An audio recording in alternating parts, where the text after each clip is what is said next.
Where Good Idea Come From? By Stephen Johnson. Audiobooks from 27audiobooks.com. Part 1. This part include 4 chapters. Chapter 1. The Adjacent Possible. Chapter 2. Liquid Networks. Chapter 3. The Slow Hunch. Chapter 4. Serendipity. Chapter 1. The Adjacent Possible. Sometime in the late 1870s, a Parisian obstetrician named Stéphane Tarnier took a day off from his work at Maternite to Paris, the lying-in hospital for the city's poor women, and paid a visit to the nearby Paris Zoo.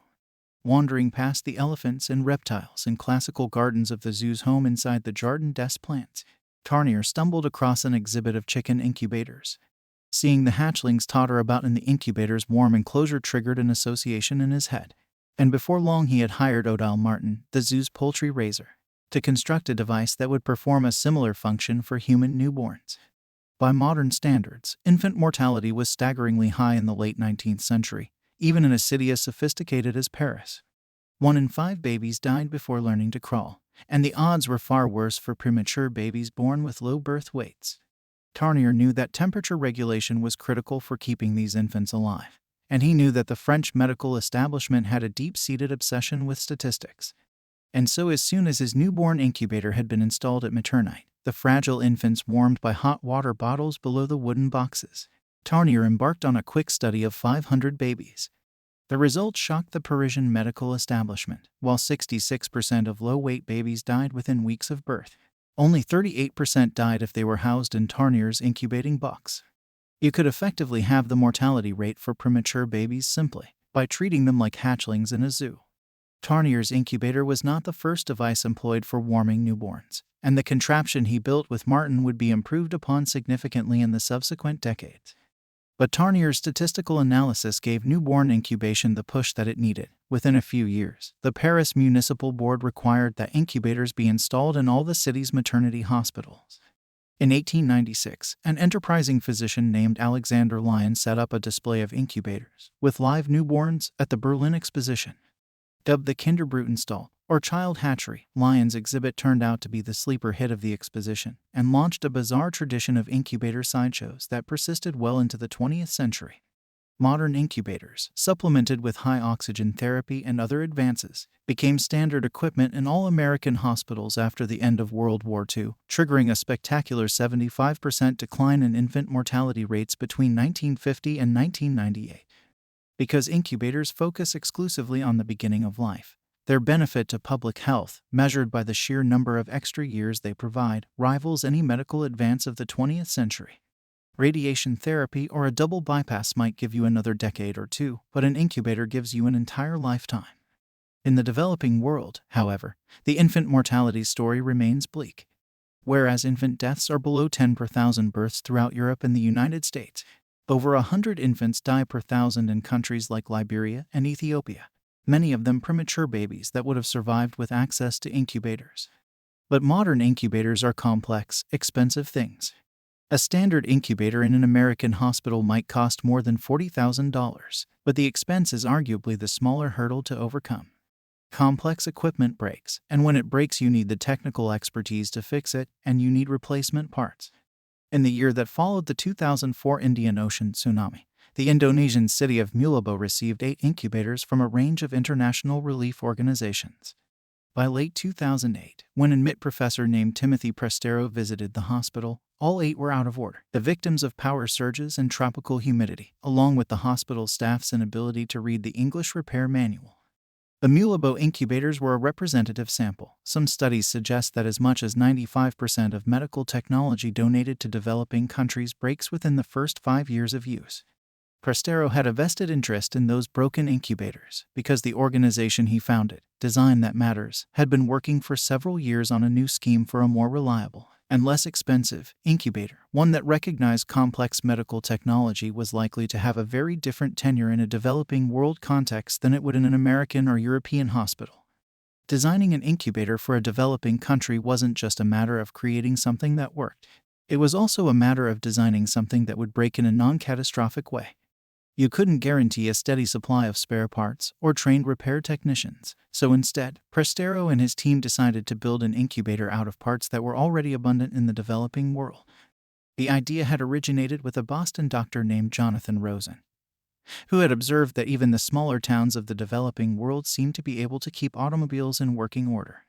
The towns might have lacked air conditioning and laptops and cable television, but they managed to keep their Toyota 4Runners on the road.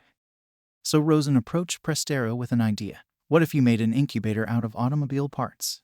3 years after Rosen suggested the idea, the Design That Matters team introduced a prototype device called the Neo-Nurture. From the outside, it looked like a streamlined modern incubator, but its guts were automotive.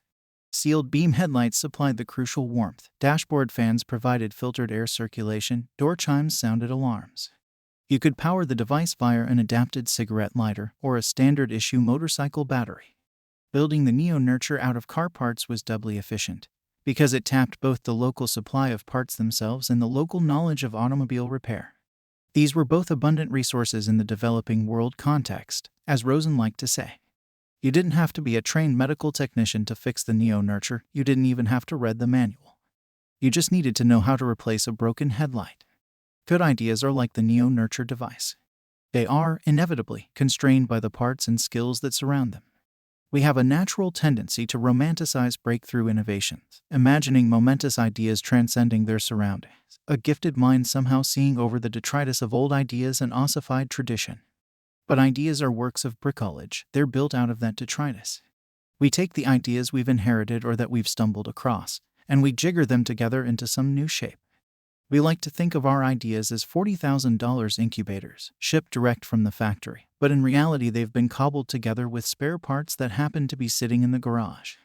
Before his untimely death in 2002, the evolutionary biologist Stephen Jay Gould maintained an odd collection of footwear that he had purchased during his travels through the developing world, in open-air markets in Quito, Nairobi, and Delhi. They were sandals made from recycled automobile tires. As a fashion statement, they may not have amounted to much, but Gould treasured his tire sandals as a testimony to human ingenuity. But he also saw them as a metaphor for the patterns of innovation in the biological world. Nature's innovations, too, rely on spare parts. Evolution advances by taking available resources and cobbling them together to create new uses. The evolutionary theorist Francois Jacob captured this in his concept of evolution as a tinker, not an engineer. Our bodies are also works of bricolage, old parts strung together to form something radically new. The tires to sandals principle works at all scales and times, Gould wrote, permitting odd and unpredictable initiatives at any moment, to make nature as inventive as the cleverest person who ever pondered the potential of a junkyard in Nairobi. You can see this process at work in the primordial innovation of life itself. We do not yet have scientific consensus on the specifics of life's origins. Some believe life originated in the boiling, metallic vents of undersea volcanoes. Others suspect the open oceans. Others point to the tidal ponds where Darwin believed life first took hold. Many respected scientists think that life may have arrived from outer space, embedded in a meteor. But we have a much clearer picture of the composition of Earth's atmosphere before life emerged, thanks to a field known as prebiotic chemistry. The lifeless Earth was dominated by a handful of basic molecules: ammonia, methane, water, carbon dioxide, a smattering of amino acids, and other simple organic compounds. Each of these molecules was capable of a finite series of transformations and exchanges with other molecules in the primordial soup, methane and oxygen recombining to form formaldehyde and water, for instance. Think of all those initial molecules, and then imagine all the potential new combinations that they could form spontaneously, simply by colliding with each other. If you could play God and trigger all those combinations, you would end up with most of the building blocks of life, the proteins that form the boundaries of cells, sugar molecules crucial to the nucleic acids of our DNA. But you would not be able to trigger chemical reactions that would build a mosquito, or a sunflower, or a human brain. Formaldehyde is a first-order combination. You can create it directly from the molecules in the primordial soup. The atomic elements that make up a sunflower are the very same ones available on Earth before the emergence of life. But you can't spontaneously create a sunflower in that environment, because it relies on a whole series of subsequent innovations that wouldn't evolve on Earth for billions of years. Chloroplasts to capture the sun's energy, vascular tissues to circulate resources through the plant, DNA molecules to pass on sunflower building instructions to the next generation. The scientist Stuart Kauffman has a suggestive name for the set of all those first-order combinations: the adjacent possible. The phrase captures both the limits and the creative potential of change and innovation. In the case of prebiotic chemistry, The adjacent possible defines all those molecular reactions that were directly achievable in the primordial soup. Sunflowers and mosquitoes and brains exist outside that circle of possibility. The adjacent possible is a kind of shadow future, hovering on the edges of the present state of things, a map of all the ways in which the present can reinvent itself. Yet is it not an infinite space, or a totally open playing field? The number of potential first-order reactions is vast, but it is a finite number, and it excludes most of the forms that now populate the biosphere. What the adjacent possible tells us is that at any moment the world is capable of extraordinary change, but only certain changes can happen. The strange and beautiful truth about the adjacent possible is that its boundaries grow as you explore those boundaries. Each new combination ushers new combinations into the adjacent possible. Think of it as a house that magically expands with each door you open. You begin in a room with 4 doors, each leading to a new room that you haven't visited yet. Those 4 rooms are the adjacent possible. But once you open one of those doors and stroll into that room, 3 new doors appear, each leading to a brand new room that you couldn't have reached from your original starting point. Keep opening new doors and eventually you'll have built a palace. Basic fatty acids will naturally self-organize into spheres lined with a dual layer of molecules, very similar to the membranes that define the boundaries of modern cells. Once the fatty acids combine to form those bounded spheres, a new wing of the adjacent possible opens up, because those molecules implicitly create a fundamental division between the inside and outside of the sphere. This division is the very essence of a cell. Once you have an inside, you can put things there: food, organelles, genetic code. Small molecules can pass through the membrane and then combine with other molecules to form larger entities too big to escape back through the boundaries of the protocell. When the first fatty acids spontaneously formed those dual-layered membranes, they opened a door into the adjacent possible that would ultimately lead to nucleotide-based genetic code and the power plants of the chloroplasts and mitochondria, the primary inhabitants of all modern cells. The same pattern appears again and again throughout the evolution of life. Indeed, one way to think about the path of evolution is as a continual exploration of the adjacent possible. When dinosaurs such as the velociraptor evolved a new bone called the semilunate carpal, it enabled them to swivel their wrists with far more flexibility. In the short term, this gave them more dexterity as predators, but it also opened a door in the adjacent possible that would eventually lead, many millions of years later, to the evolution of wings and flight. When our ancestors evolved opposable thumbs, they opened up a whole new cultural branch of the adjacent possible, the creation and use of finely crafted tools and weapons. One of the things that I find so inspiring in Kaufman's notion of the adjacent possible is the continuum it suggests between natural and man-made systems. He introduced the concept in part to illustrate a fascinating secular trend shared by both natural and human history, this relentless pushing back against the barricades of the adjacent possible. Something has obviously happened in the past 4.8 billion years, he writes. The biosphere has expanded, indeed, more or less persistently exploded, into the ever-expanding adjacent possible. It is more than slightly interesting that this fact is clearly true, that it is rarely remarked upon, and that we have no particular theory for this expansion. 4 billion years ago, if you were a carbon atom, there were a few hundred molecular configurations you could stumble into. Today that same carbon atom, whose atomic properties haven't changed one single nanogram, can help build a sperm whale, or a giant redwood, or an H1N1 virus, along with a near-infinite list of other carbon-based life forms that were not part of the adjacent possible of prebiotic Earth. Add to that an equally formidable list of human concoctions that rely on carbon, every single object on the planet made of plastic, for instance, and you can see how far the kingdom of the adjacent possible has expanded since those fatty acids self-assembled into the first membrane. The history of life and human culture, then, can be told as the story of a gradual but relentless probing of the adjacent possible, each new innovation opening up new paths to explore. But some systems are more adept than others at exploring those possibility spaces. The mystery of Darwin's paradox that we began with ultimately revolves around the question of why a coral reef ecosystem should be so adventurous in its exploration of the adjacent possible, so many different life forms sharing such a small space, while the surrounding waters of the ocean lack that same marvelous diversity. Similarly, the environments of big cities allow far more commercial exploration of the adjacent possible than towns or villages, allowing tradesmen and entrepreneurs to specialize in fields that would be unsustainable in smaller population centers. The web has explored the adjacent possible of its medium far faster than any other communications technology in history. In early 1994, the web was a text-only medium, pages of words connected by hyperlinks. But within a few years, the possibility space began to expand. It became a medium that let you do financial transactions, which turned it into a shopping mall and an auction house and a casino. Shortly afterward, it became a true two-way medium where it was as easy to publish your own writing as it was to read other people's, which engendered forms that the world had never seen before: user-authored encyclopedias, the blogosphere, social network sites. YouTube made the web one of the most influential video delivery mechanisms on the planet. And now digital maps are unleashing their own cartographic revolutions. You can see the fingerprints of the adjacent possible in one of the most remarkable patterns in all of intellectual history. What scholars now call the multiple. A brilliant idea occurs to a scientist or inventor somewhere in the world, and he goes public with his remarkable finding, only to discover that 3 other minds had independently come up with the same idea in the past year. Sunspots were simultaneously discovered in 1611 by 4 scientists living in 4 different countries. The first electrical battery was invented separately by Dean von Kleist and Cunius of Leyden in 1745 and 1746. Joseph Priestley and Carl Wilhelm Scheele independently isolated oxygen between 1772 and 1774. The law of the conservation of energy was formulated separately 4 times in the late 1840s. The evolutionary importance of genetic mutation was proposed by S. Korskinski in 1899 and then by Hugo de Vries in 1901, while the impact of X-rays on mutation rates was independently uncovered by 2 scholars in 1927. The telephone, telegraph, steam engine, photograph, vacuum tube, radio, just about every essential technological advance of modern life has a multiple lurking somewhere in its origin story.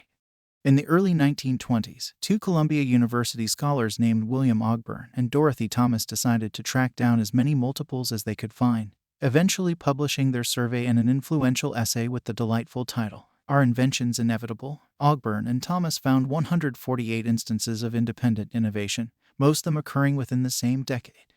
Reading the list now, one is struck not just by the sheer number of cases, but how indistinguishable the list is from an unfiltered history of big ideas.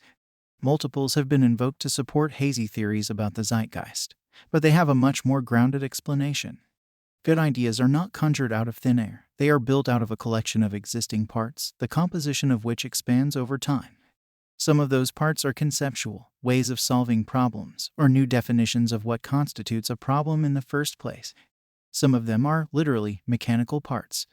To go looking for oxygen, Priestley and Scheele needed the conceptual framework that the air was itself something worth studying, and that it was made up of distinct gases. Neither of these ideas became widely accepted until the second half of the 18th century. But they also needed the advanced scales that enabled them to measure the minuscule changes in weight triggered by oxidation, technology that was itself only a few decades old in 1774.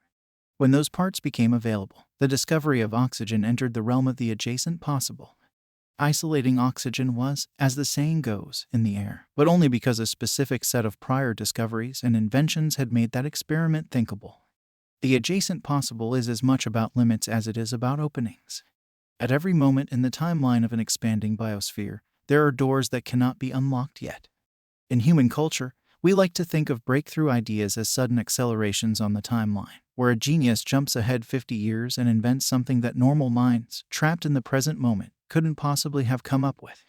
But the truth is that technological advances rarely break out of the adjacent possible. The history of cultural progress is, almost without exception, a story of one door leading to another door, exploring the palace one room at a time. But of course, human minds are not bound by the finite laws of molecule formation, and so every now and then an idea does occur to someone that teleports us forward a few rooms, skipping some exploratory steps in the adjacent possible. But those ideas almost always end up being short-term failures, precisely because they have skipped ahead. We have a phrase for those ideas. We call them ahead of their time. Consider the legendary analytical engine designed by 19th-century British inventor Charles Babbage, who is considered by most technology historians to be the father of modern computing, though he should probably be called the great-grandfather of modern computing, because it took several generations for the world to catch up to his idea. Babbage is actually in the pantheon for 2 inventions, neither of which he managed to build during his lifetime. The first was his difference engine, a fantastically complex 15-ton contraption with over 25,000 mechanical parts, designed to calculate polynomial functions that were essential to creating the trigonometric tables crucial to navigation. Had Babbage actually completed his project, the difference engine would have been the world's most advanced mechanical calculator. when the London Science Museum constructed one from Babbage's plans to commemorate the centennial of his death, the machine returned accurate results to 31 places in a matter of seconds. Both the speed and precision of the device would have exceeded anything else possible in Babbage's time by several orders of magnitude. For all its complexity, however, the difference engine was well within the adjacent possible of Victorian technology. The second half of the 19th century saw a steady stream of improvements to mechanical calculation, many of them building on Babbage's architecture. The Swiss inventor Per George Schütz constructed a working difference engine that debuted at the Exposition Universelle of 1855. Within 2 decades, the piano-sized Schütz design had been reduced to the size of a sewing machine. In 1884, an American inventor named William S. Burroughs founded the American Arithmometer Company to sell mass-produced calculators to businesses around the country. Babbage's design for the difference engine was a work of genius, no doubt, but it did not transcend the adjacent possible of its day. The same cannot be said of Babbage's other brilliant idea, the analytical engine, the great unfulfilled project of Babbage's career, which he toiled on for the last 30 years of his life. The machine was so complicated that it never got past the blueprint stage, save a small portion that Babbage built shortly before his death in 1871. The analytical engine was, on paper at least, the world's first programmable computer. Being programmable meant that the machine was fundamentally open-ended. It wasn't designed for a specific set of tasks, the way the difference engine had been optimized for polynomial equations. The analytical engine was, like all modern computers, a shape-shifter capable of reinventing itself based on the instructions conjured by its programmers. Babbage's design for the engine anticipated the basic structure of all contemporary computers. Programs were to be inputted via punch cards, which had been invented decades before to control textile looms. Instructions and data were captured in a store, the equivalent of what we now call random access memory, or RAM, and calculations were executed via a system that Babbage called the mill, using industrial-era language to describe what we now call the Central Processing Unit, or CPU.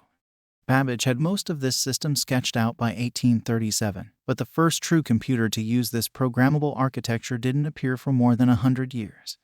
While the difference engine engendered an immediate series of refinements and practical applications, the analytical engine effectively disappeared from the map. Many of the pioneering insights that Babbage had hit upon in the 1830s had to be independently rediscovered by the visionaries of World War II-era computer science. Why did the analytical engine prove to be such a short-term dead end? Given the brilliance of Babbage's ideas, the fancy way to say it is that his ideas had escaped the bounds of the adjacent possible. But it is perhaps better put in more prosaic terms. Babbage simply didn't have the right spare parts. Even if Babbage had built a machine to his specs, it is unclear whether it would have worked, because Babbage was effectively sketching out a machine for the electronic age during the middle of the steam-powered mechanical revolution. Unlike all modern computers, Babbage's machine was to be composed entirely of mechanical gears and switches, staggering in their number and in the intricacy of their design. Information flowed through the system as a constant ballet of metal objects shifting positions in carefully choreographed movement. It was a maintenance nightmare, but more than that, it was bound to be hopelessly slow. Babbage bragged to Ada Lovelace that he believed the machine would be able to multiply two 20-digit numbers in 3 minutes. Even if he was right, Babbage wouldn't have been the first tech entrepreneur to exaggerate his product's performance. That kind of processing time would have made executing more complicated programs torturously slow. The first computers of the digital age could perform the same calculation in a matter of seconds. An iPhone completes millions of such calculations in the same amount of time.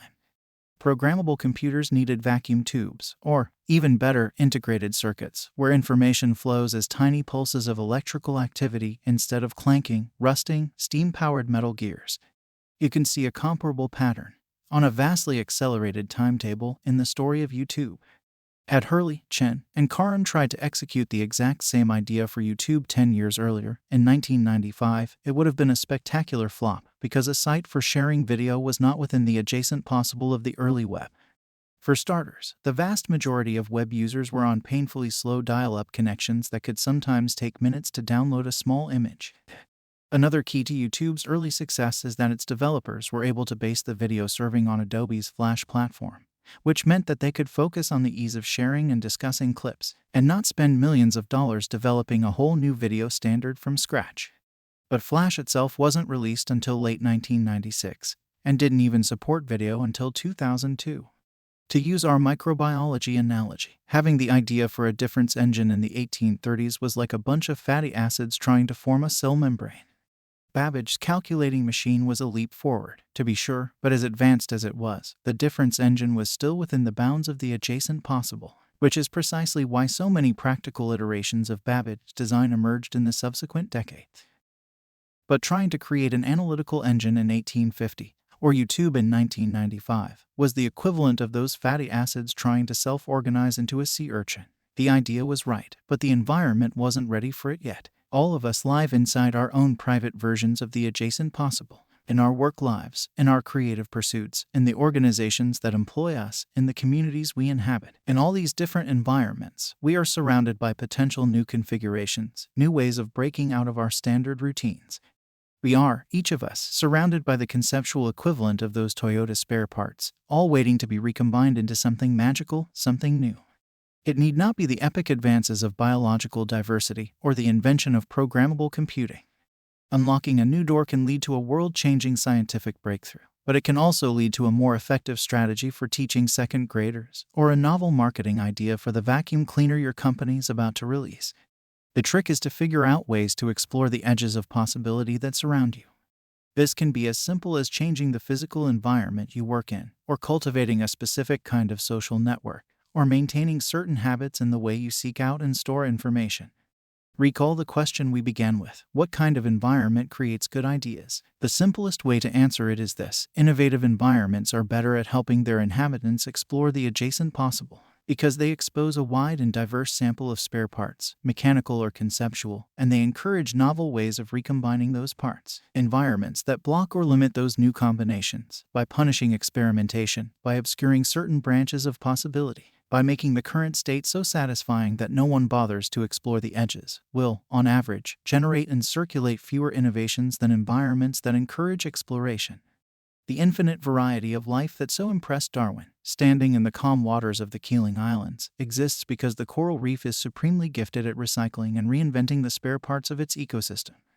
There's a famous moment in the story of the near-catastrophic Apollo 13 mission, wonderfully captured in the Ron Howard film, where the mission control engineers realize they need to create an improvised carbon dioxide filter, where the astronauts will poison the lunar module atmosphere with their own exhalations before they return to Earth.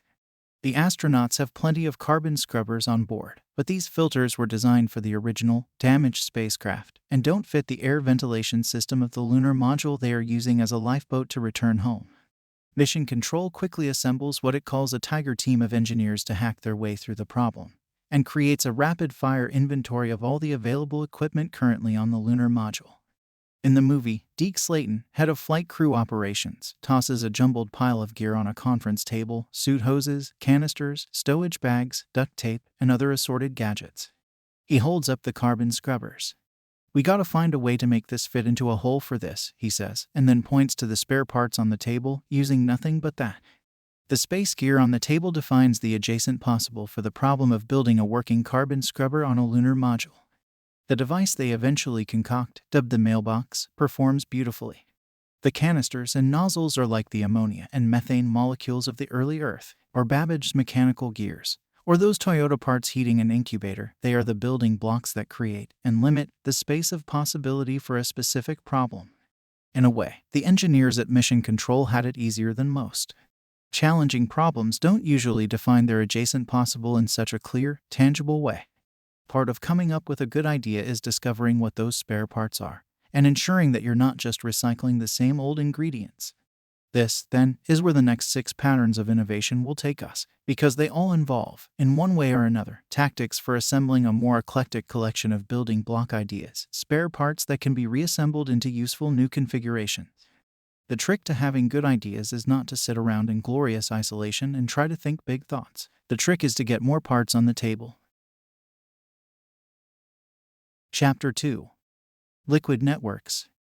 There are a dozen different metaphors we use colloquially to describe good ideas. We call them sparks, flashes, light bulb moments. We have brainstorms and breakthroughs, eureka moments and epiphanies.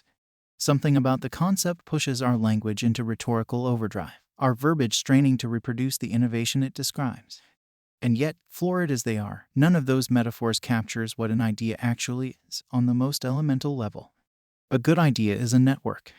A specific constellation of neurons, thousands of them, fire in sync with each other for the first time in your brain, and an idea pops into your consciousness. A new idea is a network of cells exploring the adjacent possible of connections that they can make in your mind. This is true whether the idea in question is a new way to solve a complex physics problem, or a closing line for a novel, or a feature for a software application. If we're going to try to explain the mystery of where ideas come from, we'll have to start by shaking ourselves free of this common misconception: an idea is not a single thing. It is more like a swarm.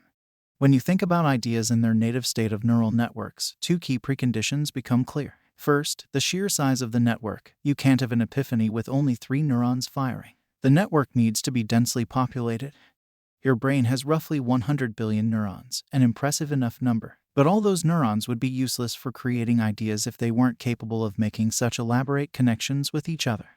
The average neuron connects to 1,000 other neurons scattered across the brain, which means that the adult human brain contains 100 trillion distinct neuronal connections, making it the largest and most complex network on Earth.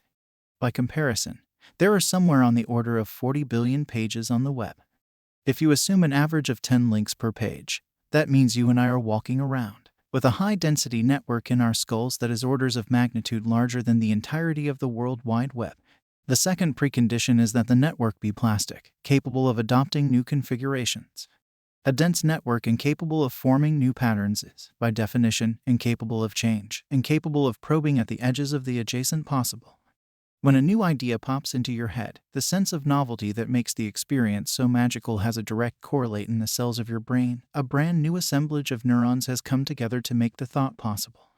Those connections are built by our genes and by personal experience. Some connections help regulate our heartbeat and trigger reflex reactions. Others conjure up vivid sense memories of the cookies we ate as children. Others help us invent the concept of a programmable computer. The connections are the key to wisdom, which is why the whole notion of losing neurons after we hit adulthood is a red herring. What matters in your mind is not just the number of neurons, but the myriad connections that have formed between them. Of course, everything that happens in your brain is, technically speaking, a network. Remembering to cut your toenails involves a network of neurons firing in some kind of orderly fashion. But that doesn't make it an epiphany. It turns out that good ideas have certain signature patterns in the networks that make them. The creating brain behaves differently from the brain that is performing a repetitive task. The neurons communicate in different ways. The networks take on distinct shapes. The question is how to push your brain toward those more creative networks. The answer, as it happens, is delightfully fractal. To make your mind more innovative, you have to place it inside environments that share that same network signature. Networks of ideas are people that mimic the neural networks of a mind exploring the boundaries of the adjacent possible. Certain environments enhance the brain's natural capacity to make new links of association. But these patterns of connection are much older than the human brain, older than neurons even. They take us back, once again, to the origin of life itself. As far as we know, carbon-based life is a redundant expression. Life would be impossible without the carbon atom. Most astrobiologists, scientists who study the possibility of life elsewhere in the universe, believe that if we are ever to discover convincing evidence of extraterrestrial life, be it on Mars or in some distant galaxy, it, too, will turn out to be carbon-based. Why are we so confident about carbon's essential role in creating living things? The answer has to do with the core properties of the carbon atom itself.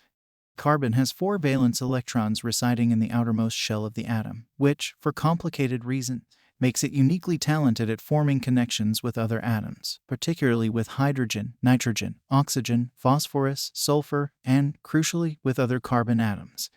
These 6 atoms make up 99% of the dry weight of all living organisms on Earth. Those 4 valence bonds give carbon a strong propensity for forming elaborate chains and rings of polymers, everything from the genetic information stored in nucleic acids, to the building blocks of proteins, to the energy storage of carbohydrates and fats. Carbon atoms measure only 0.03% of the overall composition of the Earth's crust, and yet they make up nearly 20% of our body mass. That abundance highlights the unique property of the carbon atom, its combinatorial power. Carbon is a connector. Those connections are essential for the day-to-day functioning of life. Chains of nucleic acids instructing amino acids to assemble into long strings of protein, powered by the stored energy of carbohydrate. But the connective properties of carbon were essential to the original innovations of life itself. Without carbon's innate talent for forming new complex molecules with other atoms, it is hard to imagine how the first organisms would have evolved. Those four valence electrons allowed the prebiotic Earth to explore its own adjacent possible, sifting through the long list of potential molecular combinations until it hit upon a series of stable chemical reactions that blossomed into the first organisms. Without the generative links of carbon, the Earth would have likely remained a lifeless soup of elements, a planet of dead chemistry. Carbon's connective talents lie at the center of one of the most famous scientific experiments of the 20th century. In 1953, two University of Chicago professors, Stanley L. Miller and Harold C. Urey, created a closed system of glass tubes and flasks that simulated the early conditions of the prebiotic Earth. The main ingredients were methane, ammonia, hydrogen, and water. Only the methane contained carbon atoms. One flask connected to the chemical soup contained a pair of electrodes, which Miller and Urey used to simulate lightning by triggering a series of quick sparks between them. They ran the experiment for 7 straight days, and by the time they had completed the first cycle, they found that more than 10% of the carbon had spontaneously recombined into many of the organic compounds essential to life: sugars, lipids, nucleic acids. Miller claimed at the time that just turning on the spark in a basic prebiotic experiment produced half of the 22 amino acids. Several years ago, a team reanalyzed the original flasks from the Miller-Urey experiments and found that in one version, which simulated the environment around an undersea volcano, all 22 amino acids had been created. In the half-century that has passed since Miller and Urey triggered their primordial spark, hundreds of rival theories have emerged to explain the early stages of life, some emphasizing the initial development of self-replication, some emphasizing the development of metabolism, some are predicated on the intense heat of undersea vents, others on life-bearing comets colliding with the Earth's surface. But all of these theories share a common motif: the combinatorial power of the carbon atom. A few researchers and science fiction authors have speculated on an alternate scenario, where life emerges around the silicon atom. Silicon sits directly below carbon on the periodic table, and shares its 4 valence electrons. But silicon lacks carbon's unique versatility, its ability to form the double and triple bonds that create the long chains and rings of fatty acids and sugars. Silicon also requires far more energy to form bonds than carbon does. Tellingly, the Earth contains over 100 times as much silicon as it does carbon, and yet Mother Nature decided to base life on the much rarer element. Silicon-based life may be impossible for one other reason: silicon bonds readily dissolve in water. Most theories of life's origin depend on H20 not merely because hydrogen and oxygen are important elements in many organic compounds, but also because the environment of liquid water facilitated the early chemistry experiments that led to the emergence of life. The Miller-Urey experiment was, in a way, an attempt to test more rigorously a hunch that Charles Darwin had had a century before about the watery origins of life. In a letter to the botanist Joseph Hooker, Darwin speculated that life had first emerged in some warm little pond, with all sorts of ammonia and phosphoric salts, light, heat, electricity. Most theories of life's origins incorporate some variation of the primordial soup, an environment where novel combinations could occur thanks to the swirl and flow of liquid. Carbon may be a talented connector, but without a medium that allows it to collide randomly with other elements, those connective powers are likely to go to waste. All those spectacular polymer chains would remain unrealized, hidden behind the locked doors of the adjacent possible. Like carbon, the H2O molecule possesses several exceptional properties that make the medium of liquid water uniquely suited to sustain early life. The hydrogen bonds that form between distinct water molecules are about 10 times stronger than equivalent bonds in normal liquids, which gives the medium several crucial properties. For starters, the temperature range at which water remains in liquid form is much larger than that of almost every other substance, thanks in part to those hydrogen bonds, thus preventing the oceans from boiling away during the early days of life on Earth. Water is also a fiendishly talented dissolver of things. The combination of water's fluidity and solubility makes it marvelously adept at creating new networks of elements, as they churn through the ever-shifting medium, colliding with each other in unpredictable ways. At the same time, the strength of the hydrogen bonds means that new combinations with some stability to them, many of them anchored around carbon atoms, can endure and seek out additional connections in the soup. And so, when we look back to the original innovation engine on Earth, we find 2 essential properties. First, a capacity to make new connections with as many other elements as possible. And, second, a randomizing environment that encourages collisions between all the elements in the system. On Earth, at least, the story of life's creativity begins with a liquid, high-density network, connection-hungry carbon atoms colliding with other elements in the primordial soup. The molecules they formed marked the point at which chemistry and physics gave way to biology. When the first lipids self-assembled, they unlocked a door that would ultimately lead to the cell membrane. When the first nucleotides formed, a wing of the adjacent possible opened that eventually traced a path to DNA. They were the first hints of life's good idea. The computer scientist Christopher Langton observed several decades ago that innovative systems have a tendency to gravitate toward the edge of chaos, the fertile zone between too much order and too much anarchy. Langton sometimes uses the metaphor of different phases of matter, gas, liquid, solid, to describe these network states. Think of the behavior of molecules in each of these three conditions. In a gas, chaos rules, new configurations are possible, but they are constantly being disrupted and torn apart by the volatile nature of the environment. In a solid, the opposite happens. The patterns have stability, but they are incapable of change. But a liquid network creates a more promising environment for the system to explore the adjacent possible. New configurations can emerge through random connections formed between molecules, but the system isn't so wildly unstable that it instantly destroys its new creation. Those connective carbon atoms swirling in the primordial soup formed a high-density liquid network. The 100 billion neurons in your brain form another kind of liquid network, densely interconnected, constantly exploring new patterns, but also capable of preserving useful structures for long periods of time. There is a prediction lurking in this idea of the liquid network, as well as in the premise that innovative environments share signature patterns at different scales. The prediction is that whenever human beings first organized themselves into settlements that resembled liquid networks, a great flowering of innovation would have immediately followed. For ages, early humans lived in the cultural equivalent of gaseous networks, small packs of hunter-gatherers bouncing around the landscape, with almost no contact between groups. But the rise of agriculture changed all that. For the first time, humans began forming groups that numbered in the thousands or tens of thousands. After millennia of living in an intimate cluster of extended family, they began sharing a space crowded with strangers. With that increase in population came a crucial increase in the number of possible connections that could be formed within the group. Good ideas could more readily find their way into other brains and take root there. New forms of collaboration became possible. Economists have a telling phrase for the kind of sharing that happens in these densely populated environments: information spillover. When you share a common civic culture with thousands of other people, good ideas have a tendency to flow from mind to mind, even when their creators try to keep them secret. Spillover is the right word. It captures the essential liquidity of information in dense settlements. As species go, Homo sapiens had been on a fairly good run in the million years that led up to the birth of agriculture. Its members had invented spoken language, art, sophisticated tools for hunting and cooking.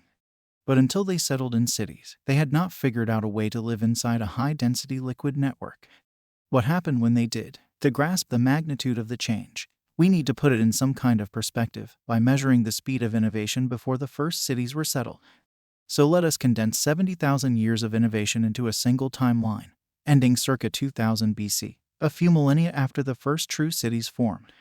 Looking at the past from this perspective makes one thing clear: somewhere within 1,000 years of the first cities emerging, human beings invented a whole new way of inventing. A strong correlation exists between those dense settlements and the dramatic surge in the societal innovation rate. But is there a causal relationship between the two? The chart alone cannot tell us, and we do not know enough about the specific histories of these innovations to document how essential the urban context was to their creation. But the circumstantial evidence is strong. No doubt some ingenious hunter-gatherer stumbled across the cleansing properties of ashes mixed with animal fat, or dreamed of building aqueducts in those long eons before the rise of cities, and we simply have no record of his epiphany. But the lack of a record is exactly the point. In a low-density, chaotic network, ideas come and go. In the dense networks of the first cities, good ideas have a natural propensity to get into circulation. They spill over, and through that spilling they are preserved for future generations. For reasons we will see. High-density liquid networks make it easier for innovation to happen, but they also serve the essential function of storing those innovations. Before writing, before books, before Wikipedia, the liquid network of cities preserved the accumulated wisdom of human culture. The pattern was repeated in the explosion of commercial and artistic innovation that emerged in the densely settled hill towns of northern Italy, the birthplace of the European Renaissance. Once again, the rise of urban networks triggers a dramatic increase in the flow of good ideas. It is not a coincidence that northern Italy was the most urbanized region in all of Europe during the 14th and 15th centuries. But, in a crucial sense, the pattern of Renaissance innovation differs from that of the first cities. Michelangelo, Brunelleschi, and Da Vinci were emerging from a medieval culture that suffered from too much order. If dispersed tribes of hunter-gatherers are the cultural equivalent of a chaotic, gaseous state, a culture where the information is largely passed down by monastic scribes stands at the opposite extreme. A cloister is as solid. By breaking up those information bonds and allowing ideas to circulate more freely through a wider, connected population, the great Italian innovators brought new life to the European mind. Historians have long noted the connection between the artistic and scientific flowering of the Renaissance and the formation of early merchant capitalism in the region, which of course involved its own set of innovations in banking, accounting, and insurance. To be sure, capitalism accelerated the growth of the Italian cities and created surplus wealth that was then deployed to support artists and architects like Michelangelo and Brunelleschi. But the connection between capitalism and innovation is more subtle than we often make it out to be. Yes, free markets introduce new forms of competition and capital accumulation that can drive the creation and adoption of new ideas. But markets should not be exclusively defined in terms of the profit motive. Consider the invention of one of capitalism's key conceptual tools, double-entry accounting, which Goethe called one of the finest inventions of the human mind. Now the cornerstone of all financial bookkeeping, double-entry's innovation of recording every financial event in two ledgers allowed merchants to track the financial health of their businesses with unparalleled accuracy. First codified by the Franciscan friar and mathematician Luca Pacioli in 1494, the double-entry method had been used for at least 2 centuries by Italian bankers and merchants. We do not know if the method originated in the mind of a single visionary proto-accountant, or whether the idea emerged simultaneously in the minds of multiple entrepreneurs, or whether it was passed on by Islamic entrepreneurs who may have experimented with the technique centuries before. Whatever its roots, the technique first became commonplace in the trade capitals of Italy, Genoa, Venice, and Florence, as the merchants of the early Renaissance shared tips among themselves on how best to manage their finances.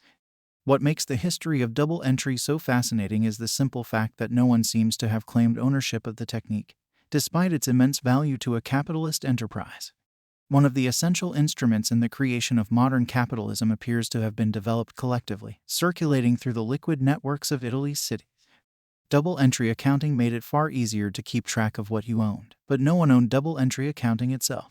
The idea was too powerful not to spill over into other nearby minds. Double-entry accounting illustrates a key principle in the emergence of markets. When economic systems shift from feudal structures to the nascent forms of modern capitalism, they become less hierarchical and more networked. A society organized around marketplaces, instead of castles or cloisters, distributes decision-making authority across a much larger network of individual minds. The innovation power of the marketplace derives, in part, from this most elemental math. No matter how smart the authorities may be, if they are outnumbered 1,000 to 1 by the marketplace, there will be more good ideas lurking in the market than in the feudal castle. Cities and markets recruit more minds into the collective project of exploring the adjacent possible. As long as there is spillover between those minds, useful innovations will be more likely to appear and spread through the population at large. In thinking about networked innovation this way, I am specifically not talking about a global brain or a hive mind. There are indeed some problems that are wonderfully solved by collective thinking: the formation of neighborhoods and cities, the variable signals of market pricing, the elaborate engineering feats of the social insects. But as many critics have pointed out, most recently, the computer scientist and musician Jaron Lanier, large collectives are rarely capable of true creativity or innovation. When the first market towns emerged in Italy, they didn't magically create some higher-level group consciousness. They simply widened the pool of minds that could come up with and share good ideas. This is not the wisdom of the crowd, but the wisdom of someone in the crowd. It's not that the network itself is smart, it's that the individuals get smarter because they're connected to the network. In 1964, Arthur Koestler published his epic account of innovation's roots, The Act of Creation. The book was an attempt to explain how breakthrough ideas in science and art come about. Koestler's survey extends from Archimedes to Einstein, from Milton to Joyce, and his analysis is unfailingly interesting, often brilliant. Yet across such a wide-ranging survey, one pattern recurs with a surprising regularity. The act of creation, in Koestler's account, is something that happens exclusively in the mind. He spends almost no time discussing the many habitats that sustain or encourage innovation. The book's index, for instance, lacks a single reference to that great engine of supercreativity, the city. Koestler was a great believer in the creative power that emerges when different intellectual disciplines collide. But he seems to have had little interest in the environments that make those collisions possible: living environments, office environments, media environments. On a basic level, it is true that ideas happen inside minds, but those minds are invariably connected to external networks that shape the flow of information and inspiration out of which great ideas are fashioned. Koestler was hardly alone in his interest in the roots of scientific breakthrough. Thomas Kuhn's even more influential book, The Structure of Scientific Revolutions, had been published 2 years before The Act of Creation. Since those two books were published, countless dissertations and scholarly essays have explored the psychology and sociology of scientific progress. Some focused on biographical accounts of legendary scientists at work. Others tested theories through lab experiments that simulated the kind of cognitive work involved in scientific discovery. Others conducted extensive interviews with prominent researchers, asking them to recall the details of their eureka moments and private paradigm shifts. In the early 1990s, a psychologist at McGill University named Kevin Dunbar decided to take another approach. Instead of reading biographies or theorizing in the lab or listening to scientists recount their greatest hits, he would actually watch them as they worked. Dunbar's research style was closer to the reality show Big Brother than it was to traditional philosophy of science. He set up cameras in 4 leading molecular biology laboratories and recorded as much of the action as possible. He also conducted extensive interviews in which the researchers described the latest developments in their experiments and their shifting hypotheses, all in the present tense. The taping and in medias res interviews allowed Dunbar to get around one of the major failings of traditional studies that rely on retrospective interviews. People tend to condense the origin stories of their best ideas into tidy narratives, forgetting the messy, convoluted routes to inspiration that they actually followed. Dunbar called his approach in vivo, as opposed to the more traditional in vitro approach to studying scientific cognition. In other words, Dunbar wasn't studying idea formation in an artificial petri dish environment. He was studying it in the wild. Dunbar and his team transcribed all the interactions and coded each exchange using a classification scheme that allowed them to track patterns in the flow of information through the lab.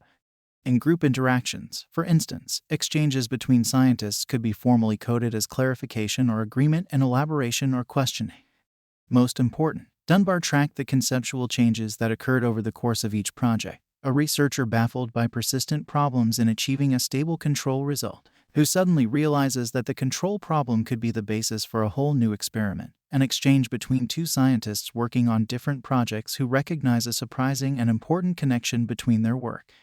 The most striking discovery in Dunbar's study turned out to be the physical location where most of the important breakthroughs occurred. With a science like molecular biology, we inevitably have an image in our heads of the scientist alone in the lab, hunched over a microscope, and stumbling across a major new finding. But Dunbar's study showed that those isolated eureka moments were rarities. Instead, most important ideas emerged during regular lab meetings, where a dozen or so researchers would gather and informally present and discuss their latest work. If you looked at the map of idea formation that Dunbar created, the ground zero of innovation was not the microscope. It was the conference table. Dunbar uncovered a set of interactions that consistently led to important breakthroughs during lab conversation. The group environment helped recontextualize problems, as questions from colleagues forced researchers to think about their experiments on a different scale or level. Group interactions challenged researchers' assumptions about their more surprising findings, making them less likely to dismiss them as experimental error. In group problem-solving sessions, Dunbar writes, the results of one person's reasoning became the input to another person's reasoning, resulting in significant changes in all aspects of the way the research was conducted. Productive analogies between different specialized fields were more likely to emerge in the conversational setting of the lab meeting. Dunbar's research suggests one vaguely reassuring thought. Even with all the advanced technology of a leading molecular biology lab, the most productive tool for generating good ideas remains a circle of humans at a table, talking shop. The lab meeting creates an environment where new combinations can occur, where information can spill over from one project to another. When you work alone in an office, peering into a microscope, your ideas can get trapped in place, stuck in your own initial biases. The social flow of the group conversation turns that private solid state into a liquid network. Dunbar's generative conference room meetings remind us that the physical architecture of our work environments can have a transformative effect on the quality of our ideas. The quickest way to freeze a liquid network is to stuff people into private offices behind closed doors, which is one reason so many web-era companies have designed their work environments around common spaces where casual mingling and interdepartmental chatter happens without any formal planning. The idea, of course, is to strike the right balance between order and chaos.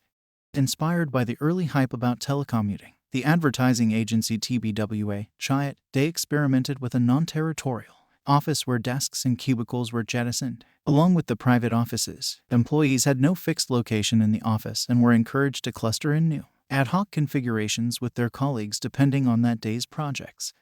By all accounts, it was a colossal failure, precisely because it traded excessive order for excessive chaos. Slightly less ambitious open office plans have grown increasingly unfashionable in recent years, for one compelling reason: people don't like to work in them. To work in an open office is to work exclusively in public, which turns out to have just as many drawbacks as working entirely in your private lab.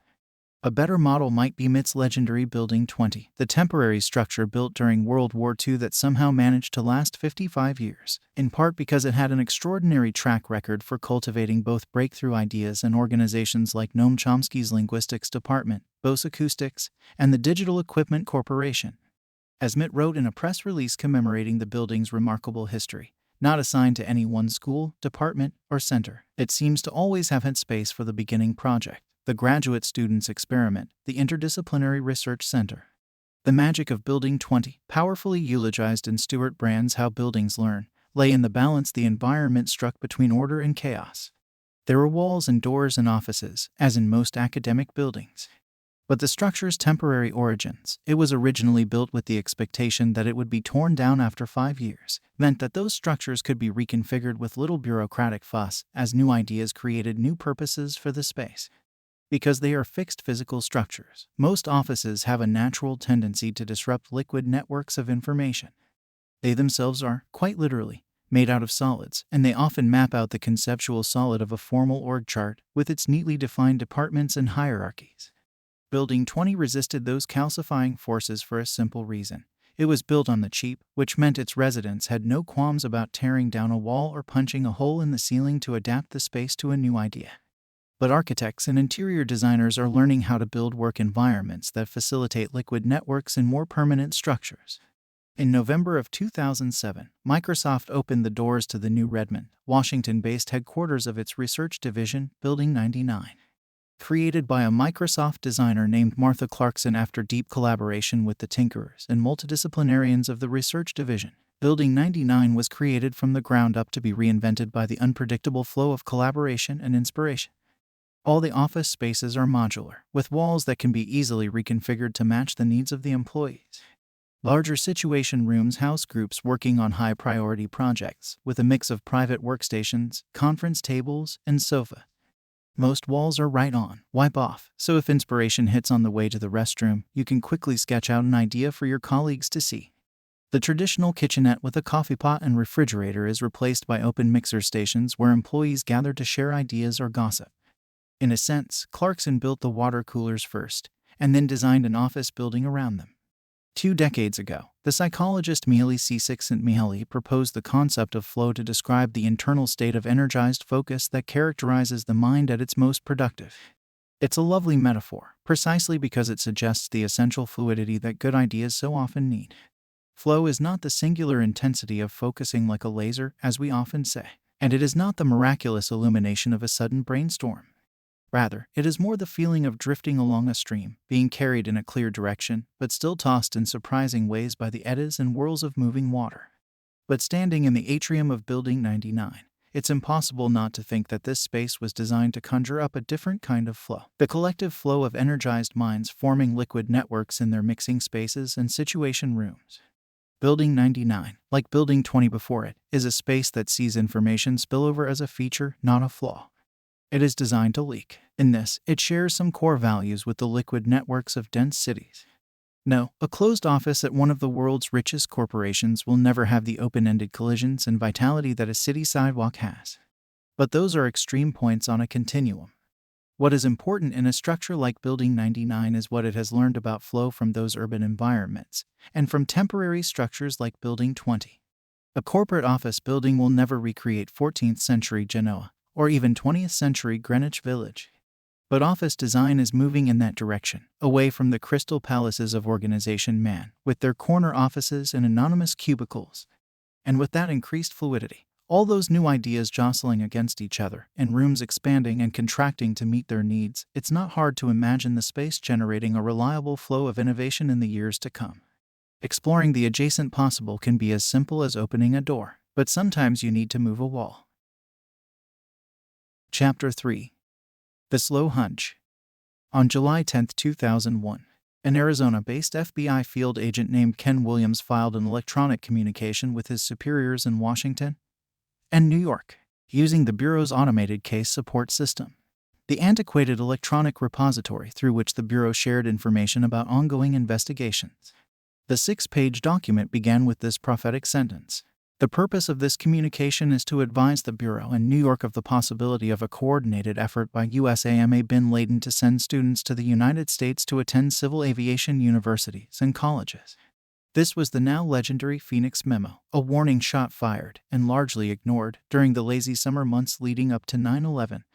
Ironically, the very day that Williams filed his memo, the New York Times ran an op-ed titled, "The Declining Terrorist Threat." Williams had been inspired to write the memo by a pattern he had detected over the preceding year. An inordinate number of people of investigative interest who had registered for various flight schools and other civil aviation colleges in Arizona. Williams had conducted interviews with several of these subjects, including one Zakaria Mustafa Sabra, an aeronautical engineering student on an F1 visa from the UK. Sabra had pictures of bin Laden in his home and told Williams that he believed the U.S. forces and embassies attacked in the Gulf and in Africa had been legitimate military targets of Islam. Williams also suggested that 9 other students from Algeria, Kenya, India, Saudi Arabia, and other Middle Eastern states had enrolled in flight schools and possessed extensive ties to radical Islamic movement. 2 of them apparently were acquaintances of Hani Hanjour, who would be at the controls of American Airlines Flight 77 when it crashed into the Pentagon on the morning of September 11th. Williams failed to anticipate the immediacy of the threat. The memo suggests a long-term plan that would establish a cadre of individuals who will one day be working in the civil aviation community around the world. These individuals will be in a position in the future to conduct terror activity against civil aviation targets. Williams thought that Al-Qaeda might be plotting a measured infiltration of the airline industry. He failed to imagine the brute force hijacking that was to unfold just 2 months later. But his recommendations were right on target. Williams argued that the FBI should assemble a comprehensive list of all flight schools and other aviation institutions around the country, and flag anyone attempting to obtain a visa to attend one of these schools. Though it had been addressed to several high-level offices, including that of David Frasca, the head of the radical fundamentalist unit in D.C., Williams's memo quickly entered what investigators later dubbed a black hole at FBI headquarters. For nearly 3 weeks, it remained in limbo before it was finally assigned to an analyst to review. The analyst labeled it routine instead of urgent. Another agent in New York called it speculative and not very significant, though it was standard for analysts to then pass on reports of this ilk to their superiors. The memo never reached RFU Chief Frasca. When word of the memo first leaked during 2002, intelligence and law enforcement officials were quick to dismiss Williams's warning, calling it nothing more than a hunch. He made a recommendation that we initiate a program to look at flight schools that was received at headquarters, FBI Chief Robert Mueller testified. It was not acted on by September 11th. I should say in passing that even if we had followed those suggestions at that time, it would not, given what we know since September 11th, have enabled us to prevent the attacks of September 11th. Both statements about the Phoenix memo are demonstrably true. Williams had a hunch about terrorist groups and flight schools, and that hunch on its own would not have been enough to prevent the attacks of September 11. But dismissing it on those grounds fundamentally misses the point. Williams stumbled across a provocative and surprising idea that was nonetheless incomplete. But if that hunch had connected with another equally provocative idea, one that emerged 3 weeks later and 500 miles away, the Phoenix memo might well have transformed the history of the early 21st century. You can learn a great deal about the history of innovation by examining great ideas that change the world. Indeed, most intellectual histories are structured in exactly this fashion, a narrative of breakthroughs and insights and eureka moments that had a transformative impact on human society. But because those ideas were by definition successful ones, it's tempting to attribute their success to intrinsic causes, the sheer brilliance of the idea itself, or the sheer brilliance of the mind that came up with it. But those intrinsic causes can easily overshadow the environmental role in the creation and spread of those ideas. This is why it is just as useful to look at the sparks that fail, the ideas that found their way to a promising region of the adjacent possible but somehow collapsed there. The Phoenix Memo was precisely one of those failed sparks. It contained great wisdom and foresight. In July of 2001, Ken Williams was probably closer to the 9/11 plot than any human being on the planet, save the perpetrators themselves. But that information proved to be ultimately useless. Why? The simple answer is that no one implemented Williams's recommendations, in part because the memo itself had failed to persuade the mid-tier analysts of its importance, and in part because a communications failure inside the FBI kept the memo from reaching the top brass at counterterrorism and the RFU. But even if the memo had reached David Frasca in mid-July, and somehow persuaded him that Ken Williams was onto something, it almost certainly would have failed to stop the 9/11 plot, because it would have taken months to cross-reference all the visa applications with the enrollment records for flight schools across the country. Detecting such subtle patterns in real time was the unrealized goal of the much-criticized Total Information Awareness Project spearheaded by Admiral John Poindexter in the years immediately after 9/11. But in 2001, FBI agents could barely send email to each other, much less cross-reference visa applications with flight school attendance records.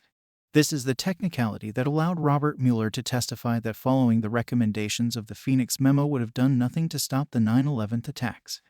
Looking for unusual visa applications and flight school attendees might well have led the Bureau to the hijackers. But there was no information architecture in place that could have successfully executed that kind of query in a matter of weeks. And so, by that standard, Ken Williams's hunch was not enough on its own to prevent 9/11. But the Phoenix Memo might well have been instrumental in stopping the attacks had it followed a pattern that recurs throughout the history of world-changing ideas. It was a hunch that needed to collide with another hunch. Exactly 1 month after Ken Williams filed his memo, Zacharias Moussaoui enrolled at Pan Am International Flight Academy on the outskirts of St. Paul, Minnesota, where he began training to fly a Boeing 747-400 on a simulator. Instructors and other employees at the flight school were immediately suspicious about their new pupil, who paid his entire $8,300 fee in cash.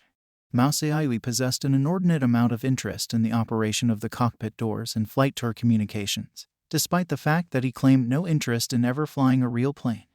The Pan Am employees contacted the FBI, and after a quick background check, Moussaoui was arrested on immigration violations at a motel on August 16. An interrogation convinced the field agents, led by Harry Samet and Greg Jones, that Moussaoui posed an active threat and might be part of a wider conspiracy. The Minnesota office of the FBI then began a frantic, and ultimately unsuccessful, attempt to obtain a search warrant to examine the files on Moussaoui's laptop.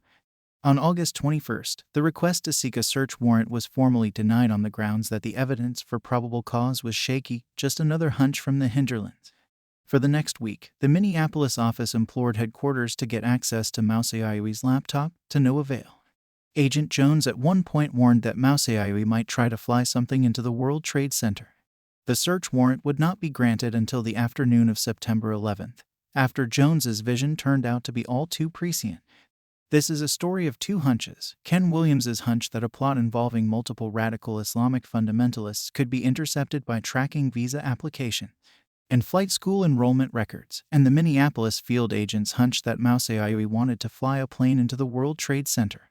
The latter began, of course, with another hunch, the Pan Am school instructors' hunch that Zacharias Moussaoui was not being honest about his interest in using a 747 simulator. On their own, they were indeed hunches. On their own, the evidence for their validity was indeed shaky. But contemplating them together amplified their persuasive power dramatically.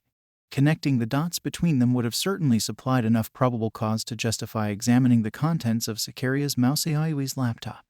And had the agents examined his belongings, they would have uncovered direct connections to 11 of the 9/11 hijackers, along with Western Union wire transfer numbers tracking recent payments from Ramzi bin al-Shibh, one of the central coordinators of the 9/11 attack. We cannot know for certain whether that information alone would have led the authorities to Mohammed Atta in time, or whether a more aggressive interrogation of Moussaoui himself might have elicited a confession that would have unraveled the plot. Certainly it is within the realm of possibility. What is undeniable is that in late August of 2001, the only real hope for stopping the attacks lay in connecting these two hunches. The failed spark of the Phoenix memo suggests an answer to the mystery of superlinear scaling in cities and on the web. A metropolis shares one key characteristic with the web. Both environments are dense, liquid networks where information easily flows along multiple unpredictable paths. Those interconnections nurture great ideas, because most great ideas come into the world half-baked, more hunch than revelation. Genuine insights are hard to come by. It's challenging to imagine a terrorist plot to fly passenger planes into buildings, or to invent a programmable computer. And so, most great ideas first take shape in a partial, incomplete form. They have the seeds of something profound, but they lack a key element that can turn the hunch into something truly powerful. And more often than not, that missing element is somewhere else, living as another hunch in another person's head. Liquid networks create an environment where those partial ideas can connect. They provide a kind of dating service for promising hunches. They make it easier to disseminate good ideas, of course, but they also do something more sublime. They help complete ideas. The real problem with Ken Williams's hunch was not that it failed to envision the exact details or the imminence of the 9/11 plot, or even that his recommendations would have failed to prevent the plot had they been followed. The problem with Ken Williams's hunch was environmental. Instead of circulating through a dense network, the Phoenix memo was dropped into the black hole of the automated case support system. Instead of seeking out new connections, the Phoenix memo was deposited in the equivalent of a locked file cabinet. Hunches that don't connect are doomed to stay hunches. There is a fundamental difference between the Phoenix and Minnesota hunches, though, and that difference is time. The flight instructors had a bad feeling about Mauseaiui in a matter of hours. Something just seemed unsettling about his manner and the questions he asked. Ken Williams, on the other hand, developed his hunch about the flight school threat over years of investigation.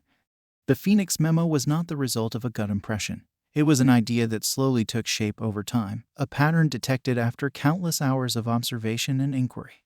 The Minnesota hunch has become intellectually fashionable in recent years. The gut instinct, the emotional brain flash assessment of a situation that defies the slower calculations of logic, but which nonetheless turns out to be uncannily accurate.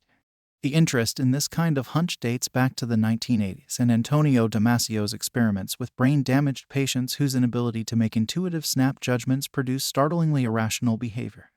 Malcolm Gladwell's bestseller Blink focused almost exclusively on the power of the instant hunch. The art historian who knows in a second that the ancient sculpture is a fraud. The NYPD officer who makes a disastrous snap judgment that a suspect is reaching for a gun when he is actually reaching for his wallet. But the snap judgments of intuition, as powerful as they can be, are rarities in the history of world-changing ideas. Most hunches that turn into important innovations unfold over much longer time frames. They start with a vague, hard-to-describe sense that there's an interesting solution to a problem that hasn't yet been proposed, and they linger in the shadows of the mind, sometimes for decades, assembling new connections and gaining strength. And then one day they are transformed into something more substantial, sometimes jolted out by some newly discovered trove of information, or by another hunch lingering in another mind, or by an internal association that finally completes the thought. Because these slow hunches need so much time to develop, they are fragile creatures, easily lost to the more pressing needs of day-to-day issues. But that long incubation period is also their strength, because true insights require you to think something that no one has thought before in quite the same way. Flash judgments are often just that, judgments. Is this guy trustworthy or not? Is the sculpture a fake? A new idea is something larger than that. It's a new perspective on a problem, or a recognition of a new opportunity that has gone unexplored to date. Those kinds of breakthroughs usually take time to develop. When the 18th century scientist Joseph Priestley decided to isolate a mint sprig in a sealed glass in an ingenious experiment that ultimately proved that plants were creating oxygen, one of the founding discoveries of modern ecosystem science, he was building on a hunch that he'd been cultivating for 20 years, dating back to his boyhood obsession with trapping spiders in glass jars. He'd had a hunch that there was something interesting in the way that organisms perished when you sealed them in closed vessels, something that pointed to a larger truth. And he kept that hunch alive until he was ready to make sense of it. This was not a matter of doggedly pursuing a single line of inquiry. During those 20 years, Priestley dabbled in a dozen different fields, concocted hundreds of novel experiments in his home lab, engaged in extensive conversations with the leading intellectuals of the day. A minuscule percentage of that time was devoted directly to the problem of plant respiration. He just kept it alive in the back of his mind. Sustaining the slow hunch is less a matter of perspiration than of cultivation. You give the hunch enough nourishment to keep it growing, and plant it in fertile soil where its roots can make new connections. And then you give it time to bloom. The Vaseline-daubed lens of hindsight tends to blur slow hunches into eureka moments. Inventors, scientists, entrepreneurs, artists, they all like to tell the stories of their great breakthroughs as epiphanies, in part because there is a kind of narrative thrill that comes from that light bulb moment of sudden clarity, and in part because the leisurely background evolution of the slow hunch is much harder to convey. But if one examines the intellectual fossil record closely, the slow hunch is the rule, not the exception. In a famous passage from his autobiography, Darwin describes his great moment of insight as a young man struggling to understand the evolution of life in October 1838, that is, 15 months after I had begun my systematic inquiry. I happened to read for amusement Malthus on population, and being well prepared to appreciate the struggle for existence which everywhere goes on from long-continued observation of the habits of animals and plants, it at once struck me that under these circumstances favorable variations would tend to be preserved, and unfavorable ones to be destroyed. The result of this would be the formation of new species. Here, then, I had at last got a theory by which to work. This is evolution's version of Newton's apple. Malthus falls out of a tree and hits Darwin on the head, and voila, natural selection is born. In part, the appeal of this eureka story stems from the simple elegance of the theory itself. Unlike more technically intricate scientific breakthroughs, it seems somehow appropriate that the basic evolutionary algorithm should just pop into the mind in a moment of recognition. Darwin's great supporter, T.H. Huxley, is said to have exclaimed, on hearing the natural selection argument for the first time, "How incredibly stupid not to think of that." Darwin's account also possesses a strangely poetic symmetry, because years later, when Alfred Russel Wallace independently hit upon the theory of natural selection, he claimed his breakthrough had been inspired by Malthus as well. For almost a century, the Malthusian Epiphany was the canonical story of Darwinism's roots. But in the early 1970s, a psychologist and intellectual historian named Howard Gruber decided to revisit Darwin's copious notebooks from the period, reconstructing the elaborate dance of speculation, fact-marshalling, and internal debate that led to Darwin's breakthrough in the fall of 1838. What Gruber found in the notebooks was a story very different from the account relayed in Darwin's autobiography. All the core elements of Darwin's theory are present in the notebooks well before the Malthusian Epiphany, which the notebooks explicitly date at September 28, 1838. Darwin understands the importance of variation, the connection between natural and artificial selection, the competition among different species for survival, the clear physiological connections among species, the epic scale of evolutionary time. All these key concepts are discussed at great length in the notebooks from 1837 on. It is not merely that Darwin possesses the puzzle pieces but fails to put them together in the right configuration. In a number of remarkable passages, written many months before the Malthusian insight, he appears to be describing the theory of natural selection in almost full dress. Exactly a year before his Malthus reading, he asks, in shorthand English, whether every animal produces in course of ages 10,000 varieties, and those alone preserved which are well adapted. All it takes to cement a working theory of natural selection is to modify the formula ever so slightly, and clarify that the preservation of well-adapted forms comes from their reproductive success. And yet somehow Darwin fails to understand that he has the solution at his fingertips, and continues his inquiry for another year before getting a theory by which to work. Even after the Malthusian insight, Darwin seems incapable of grasping the full consequences of the theory he has established. The journal entries on September 28 are suitably excited, and do seem to grapple with the fundamental elements of the theory. Population is increase at geometrical ratio in far shorter time than 25. The final cause of all this wedging must be to sort out proper structure and adapt it to change, to do that for form, which Malthus shows is the final effect of this populousness on the energy of man. One may say there is a force like 100,000 wedges trying force every kind of adapted structure into the gaps in the economy of nature, or rather forming gaps by thrusting out weaker ones. But in the days and weeks that follow, Darwin's notes do not suggest a mind that has crossed an intellectual watershed. As Gruber notes, the very next day Darwin writes a long entry on the sexual curiosity of primates that appears to have nothing to do with his new discovery. More than a month passes before he even attempts to write down the governing rules of natural selection. All of which means we cannot say definitively that Darwin hit upon the idea for his theory of natural selection on September 28, 1838. The best we can do is say that he did not possess the idea when he embarked on his inquiry in the summer of 1837, and that he had it in an enduring form by November of 1838. This is not a matter of gaps in the historical record. It is simply hard to pinpoint exactly when Darwin had the idea, because the idea didn't arrive in a flash. It drifted into his consciousness over time in waves. In the months before the Malthus reading, we could probably say that Darwin had the idea of natural selection in his head, but at the same time was incapable of fully thinking it. This is how slow hunches often mature, by stealth, in small steps. They fade into view. This pattern recurs with the other iconographic story of Darwin's intellectual journey, his formative months observing the strange diversity of the Galapagos Islands during the voyage of the Beagle. To be sure, Darwin's early exploration of the principles of natural selection relied heavily on the striking deviations he had seen between related species on the Galapagos archipelago. Darwin's finches are famous for a reason. But the notebooks written during the Galapagos expedition in October of 1835 have almost no hint of the world-changing theory that they will eventually inspire. In fact, the overwhelming majority of notes from Darwin's sojourn on the Galapagos are geological in nature, far more concerned with Lyell's uniformitarian theory than with the birds and reptiles of the archipelago. He does take extensive notes in his naturalist mode, but all the speculative energy of the Beagle journals is generated by the geology. For Darwin the biologist, the Galapagos days were a fact-finding mission, but Darwin the geologist was consciously processing and interpreting the facts as he gathered them. According to Darwin's own account, he didn't really lock onto the tantalizing puzzle of the finches and their exotic neighbors until the next spring, just as the Beagle was finding safe harbor in the Keeling Islands.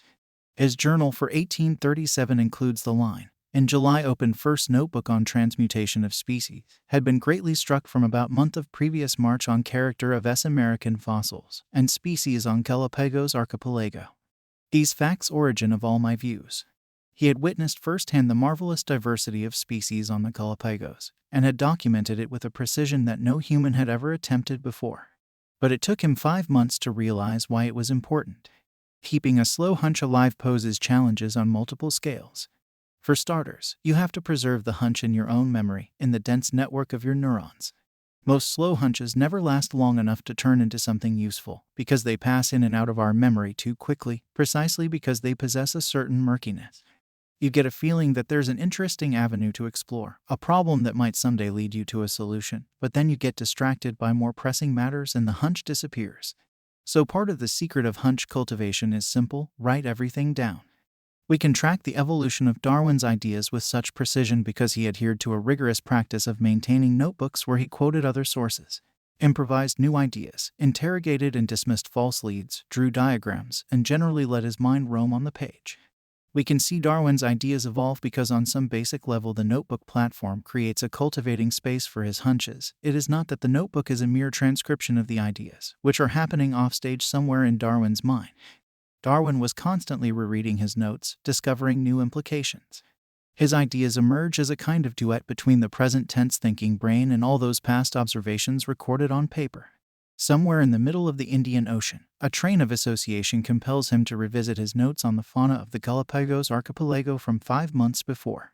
As he reads through his observations, a new thought begins to take shape in his mind, which provokes a whole new set of notes that will only make complete sense to Darwin 2 years later, after the Malthus episode.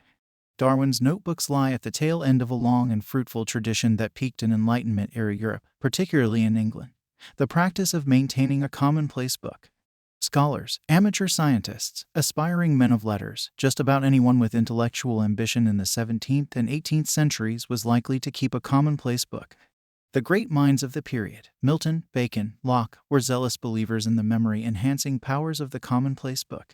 In its most customary form, commonplacing, as it was called, involved transcribing interesting or inspirational passages from one's reading, assembling a personalized encyclopedia of quotations.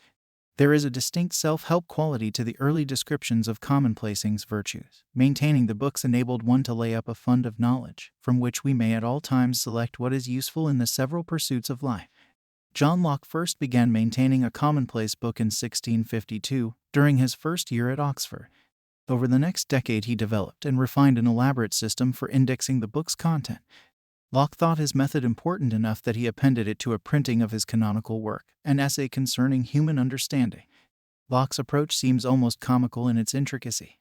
But it was a response to a specific set of design constraints, creating a functional index in only 2 pages that could be expanded as the commonplace book accumulated more quotes and observations.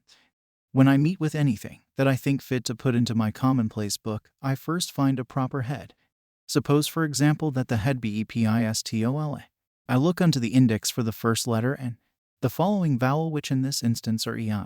If in the space marked ei, there is any number that directs me to the page designed for words that begin with an e and whose first vowel after the initial letter is I. I must then write under the word epistola in that page what I have to remark. Locke's method proved so popular that a century later, an enterprising publisher named John Bell printed a notebook entitled Bell's Commonplace Book, formed generally upon the principles recommended and practiced by Mr. Locke. The book included 8 pages of instructions on Locke's indexing method, a system which not only made it easier to find passages, but also served the higher purpose of facilitate reflexive thought. Bell's volume would be the basis for one of the most famous commonplace books of the late 18th century, maintained from 1776 to 1787 by Erasmus Darwin, Charles's grandfather. At the very end of his life, while working on a biography of his grandfather, Charles obtained what he called the Great Book from his cousin Reginald. In the biography, the younger Darwin captures the book's marvelous diversity.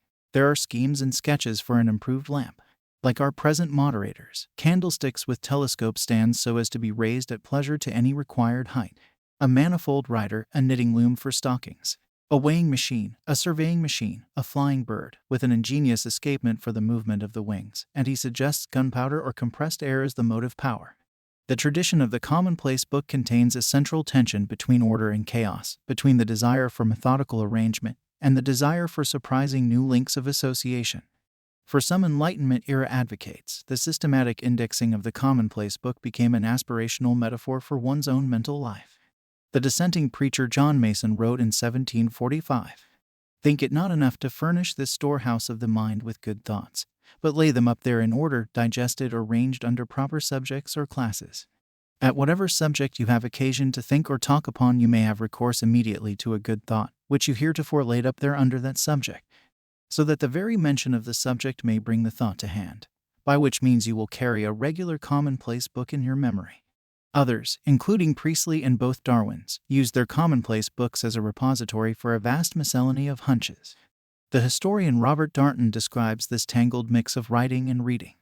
Unlike modern readers, who follow the flow of a narrative from beginning to end, early modern Englishmen read in fits and starts and jumped from book to book. They broke texts into fragments and assembled them into new patterns by transcribing them in different sections of their notebook.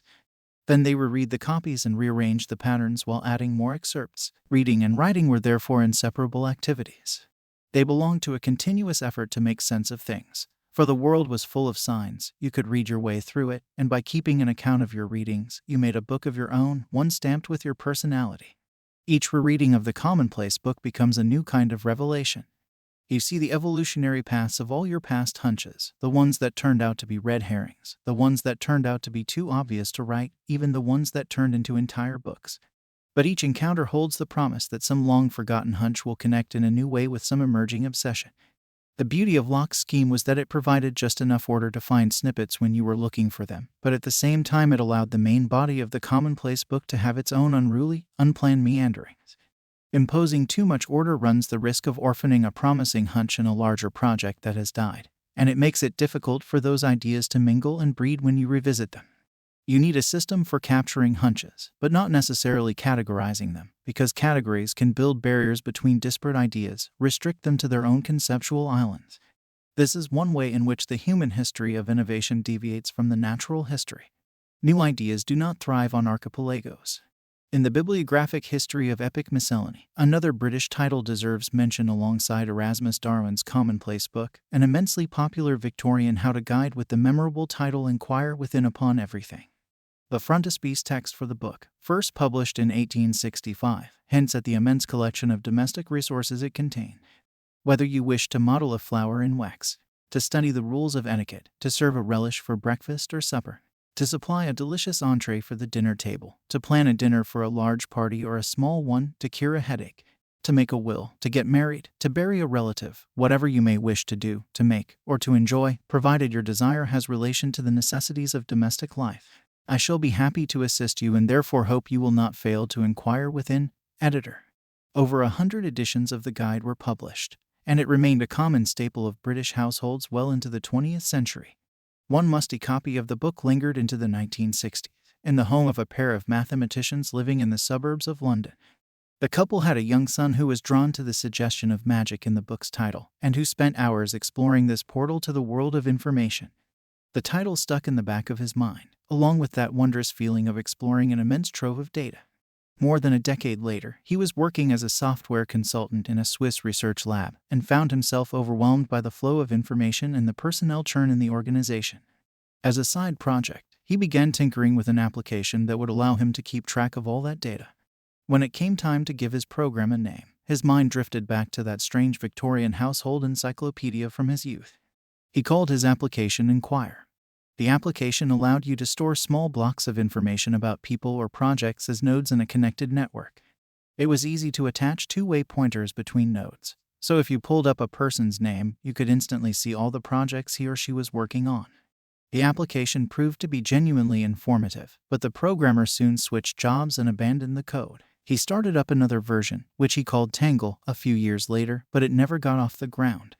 But then, almost 10 years after he had first programmed Inquire, he began sketching out a more ambitious application that could make connections between documents stored on different computers, using hypertext links. For a while he struggled with the right name for his nascent platform, calling it an information mine or mesh. Eventually, he hit upon a different metaphor for the platform's dense network. He called it the World Wide Web.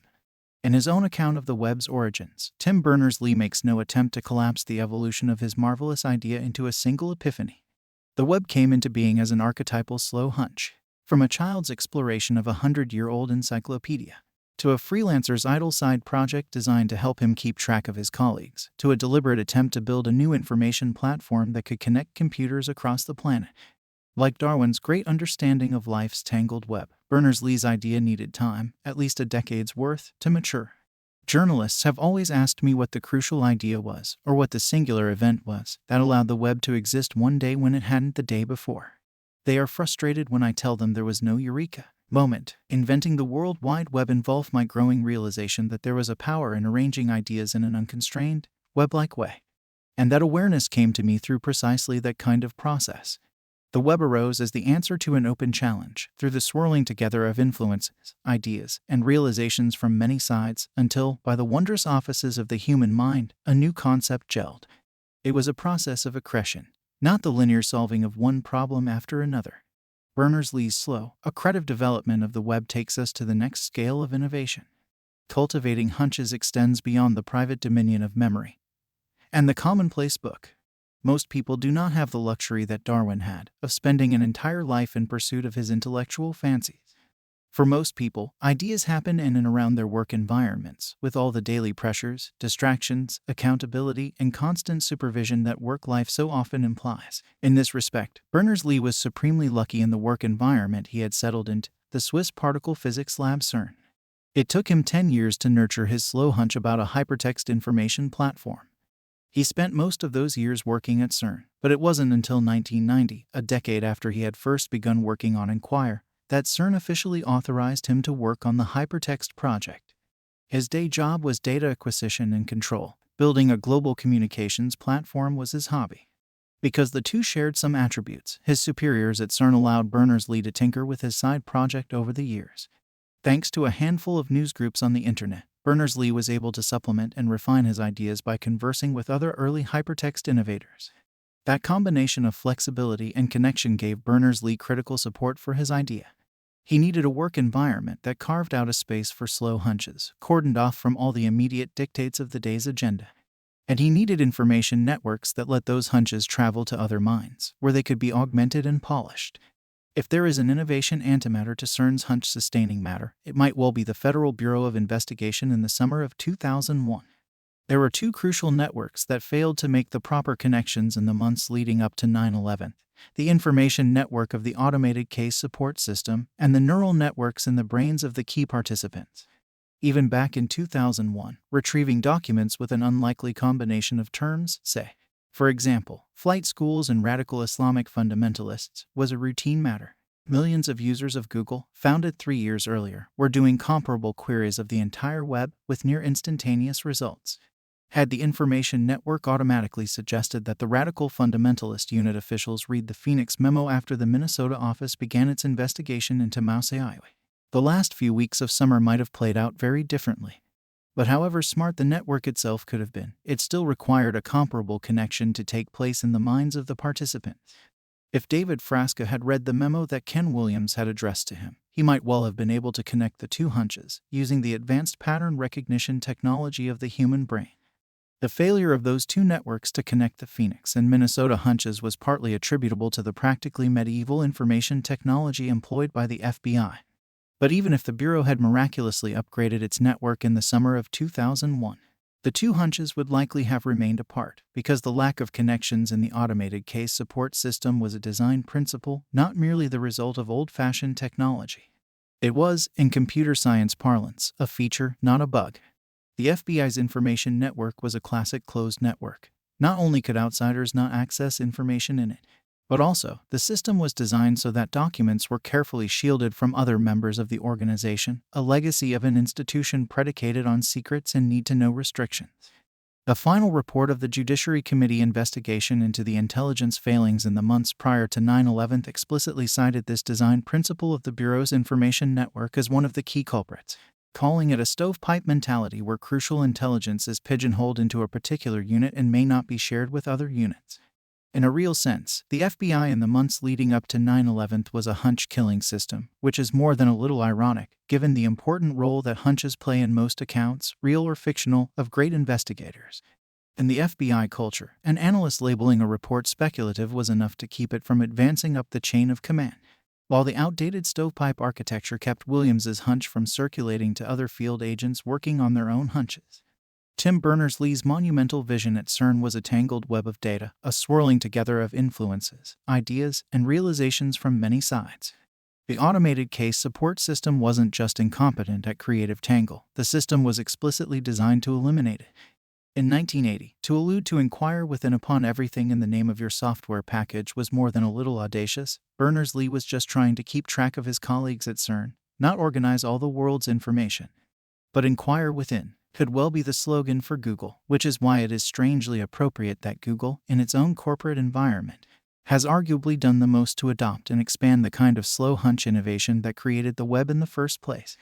Early in its history, Google famously instituted a 20% time program for all Google engineers.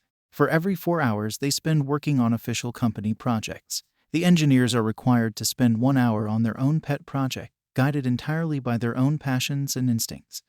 The only requirements are that they give semi-regular updates on their progress to their superiors. Most engineers end up drifting from idea to idea, and the vast majority of those ideas never turn into an official Google product. But every now and then, one of those hunches blooms into something significant.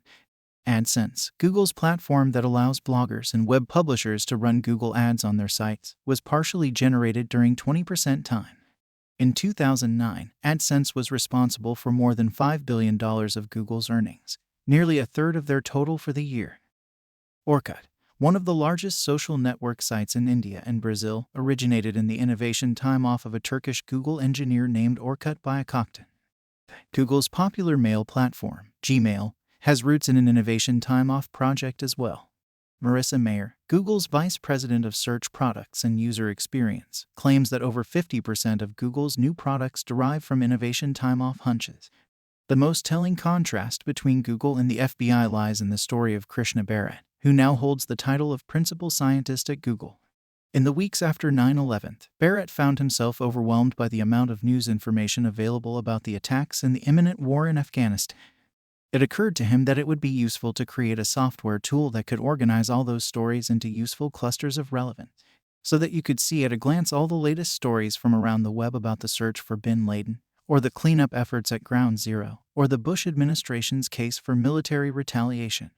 Bharat decided to use his 20% time to build a system called StoryRank, modeled after the original PageRank algorithm that Google's search engine relies on to organize and cluster news items.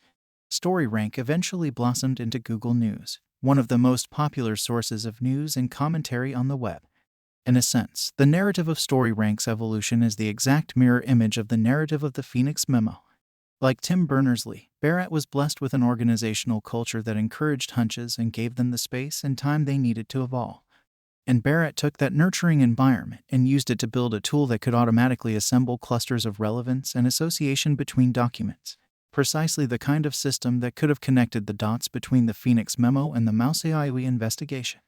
Barrett had a hunch in his mind that there was a better way to organize the information network of news, and what he built turned out to be a tool that could be used to help related hunches complete one another.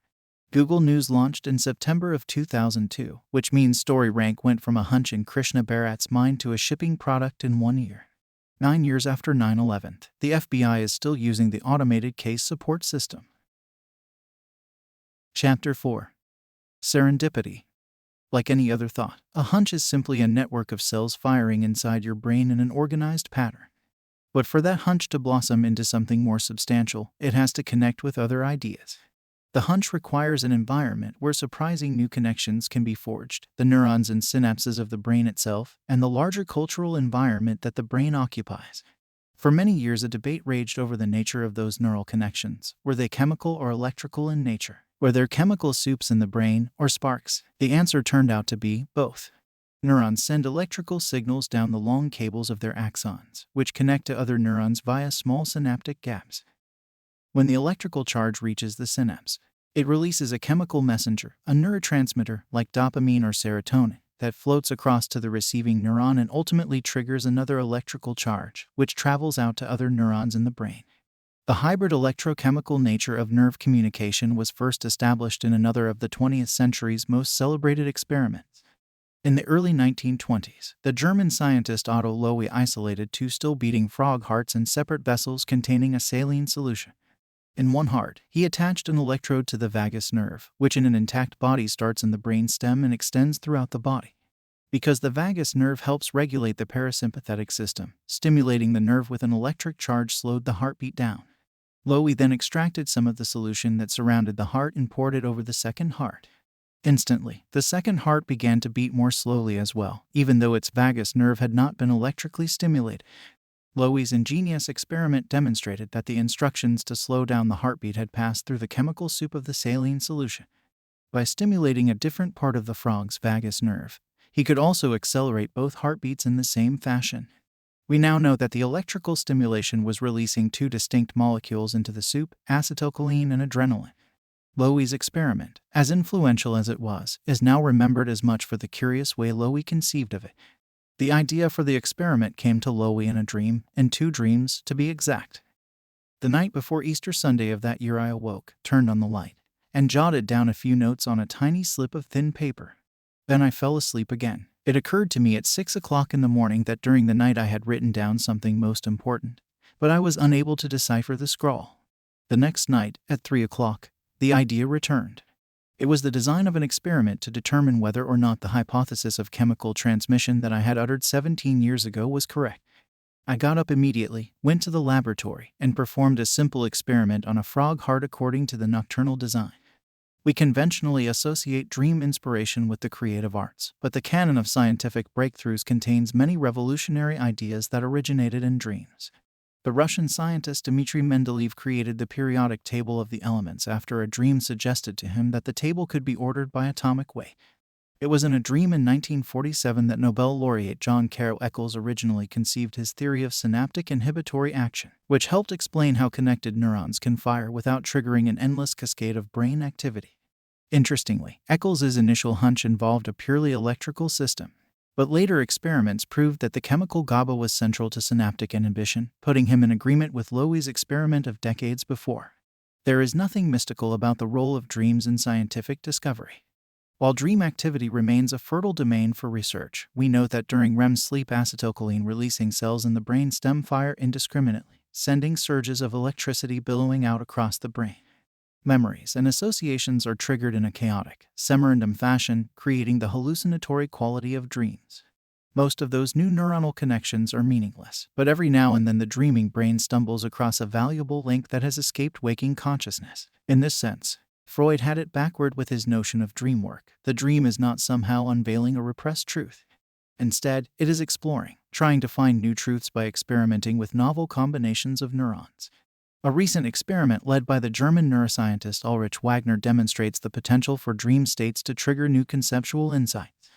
In Wagner's experiment, test subjects were assigned a tedious mathematical task that involved the repetitive transformation of 8 digits into a different number. With practice, the test subjects grew steadily more efficient at completing the task. But Wagner's puzzle had a hidden pattern to it, a rule that governed the numerical transformations. Once discovered, the pattern allowed the subjects to complete the test much faster, not unlike the surge of activity one gets at the end of a jigsaw puzzle when all the pieces suddenly fall into place. Wagner found that after an initial exposure to the numerical test, sleeping on the problem more than doubled the test subject's ability to discover the hidden rule. The mental recombinations of sleep helped them explore the full range of solutions to the puzzle, detecting patterns that they had failed to perceive in their initial training period. The work of dreams turns out to be a particularly chaotic, yet productive, way of exploring the adjacent possible.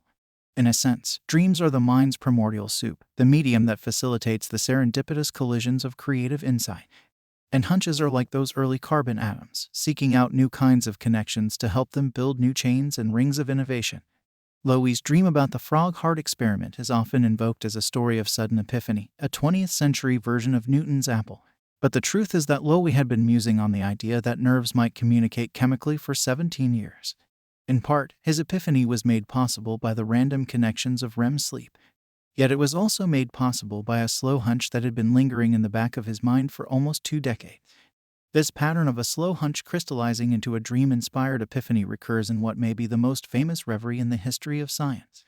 In 1865, the German chemist Friedrich August Kekulé von Stradonitz had a daydream by a crackling fire in which he saw a vision of Ouroboros, the serpent from Greek mythology that devours its own tail. Kekulé had spent the past 10 years of his life exploring the connections of carbon-based molecules. The serpent image in his dream gave him a sudden insight into the molecular structure of the hydrocarbon benzene. The benzene molecule, he realized, was a perfect ring of carbon with hydrogen atoms surrounding its outer edges. Kekulé's slow hunch had set the stage for the insight. But for that hunch to turn into a world-changing idea, he needed the most unlikely of connections, an iconic image from ancient mythology. And Kekulé's vision did indeed prove to be a breakthrough of epic proportions. The ring structure of the benzene molecule became the basis for a revolution in organic chemistry, opening up a new vista onto the mesmerizing array of rings and chains formed by that most connective of elements, carbon. It took the combinatorial serendipity of a daydream, all those neurons firing in unlikely new configurations, to help us understand the combinatorial power of carbon, which was itself crucial to understanding the original innovations of life itself. The waking brain, too, has an appetite for the generative chaos that rules in the dream state. Neurons share information by passing chemicals across the synaptic gap that connects them. But they also communicate via a more indirect channel. They synchronize their firing rates. For reasons that are not entirely understood, large clusters of neurons will regularly fire at the exact same frequency. This is what neuroscientists call phase locking. There is a kind of beautiful synchrony to phase locking. Millions of neurons pulsing in perfect rhythm. But the brain also seems to require the opposite, regular periods of electrical chaos, where neurons are completely out of sync with each other. If you follow the various frequencies of brain wave activity with an EEG, the effect is not unlike turning the dial on an AM radio, periods of structured, rhythmic patterns, interrupted by static and noise. The brain's systems are tuned for noise, but only in controlled bursts. In 2007, Robert Thatcher, a brain scientist at the University of South Florida, decided to study the vacillation between phase lock and noise in the brains of dozens of children. While Thatcher found that the noise periods lasted, on average, for 55 milliseconds, he also detected statistically significant variation among the children. Some brains had a tendency to remain longer in phase lock. Others had noise intervals that regularly approached 60 milliseconds. When Thatcher then compared the brain wave results with the children's IQ scores, he found a direct correlation between the two data sets. Every extra millisecond spent in the chaotic mode added as much as 20 IQ points. Longer spells in phase lock deducted IQ points, though not as dramatically. Thatcher's study suggests a counterintuitive notion: the more disorganized your brain is, the smarter you are. It's counterintuitive in part because we tend to attribute the growing intelligence of the technology world with increasingly precise electromechanical choreography. Intel doesn't advertise its latest microprocessors with the slogan, "every 55 milliseconds." Our chips erupt into a blizzard of noise, yet somehow brains that seek out that noise seem to thrive, at least by the measure of the IQ test. Science does not yet have a solid explanation for the brain's chaos states, but Thatcher and other researchers believe that the electric noise of the chaos mode allows the brain to experiment with new links between neurons that would otherwise fail to connect in more orderly setting. The phase lock mode is where the brain executes an established plan or habit. The chaos mode is where the brain assimilates new information, explores strategies for responding to a changed situation. In this sense, the chaos mode is a kind of background dreaming, a wash of noise that makes new connections possible. Even in our waking hours, it turns out, our brains gravitate toward the noise and chaos of dreams, 55 milliseconds at a time. William James, writing in the late 1880s, had no way of measuring synchronized neuron firing, but his description of the highest order of minds captures something of the chaos mode. Instead of thoughts of concrete things patiently following one another, we have the most abrupt crosscuts and transitions from one idea to another, the most rarefied abstractions and discriminations, the most unheard of combinations of elements. A seething cauldron of ideas, where everything is fizzling and bobbing about in a state of bewildering activity, where partnerships can be joined or loosened in an instant. Treadmill routine is unknown, and the unexpected seems the only law. The act of sexual reproduction is itself a kind of testament to the power of random connections, even in the most monogamous relationships. The overwhelming majority of non-microscopic life on Earth produces offspring by sharing genes with another organism. But the evolution of this reproductive strategy remains something of a mystery. It would have been far easier for life to have avoided the complicated genetic exchanges of meiosis and fertilization. Think of the elaborate system that the flowering plants had to evolve, luring insects to take on the task of carrying pollen from flower to flower. Reproduction without sex is a simple matter of cloning. You take your own cells, make a copy, and pass that on to your descendants. It doesn't sound like much fun to our mammalian ears, but it's a strategy that has worked very well for billions of years for bacteria. Asexual reproduction is faster and more energy efficient than the sexual variety. You don't need to go to the trouble of finding a partner in order to create the next generation. If natural selection rewarded organisms exclusively for sheer reproductive power, sexual reproduction might never have evolved.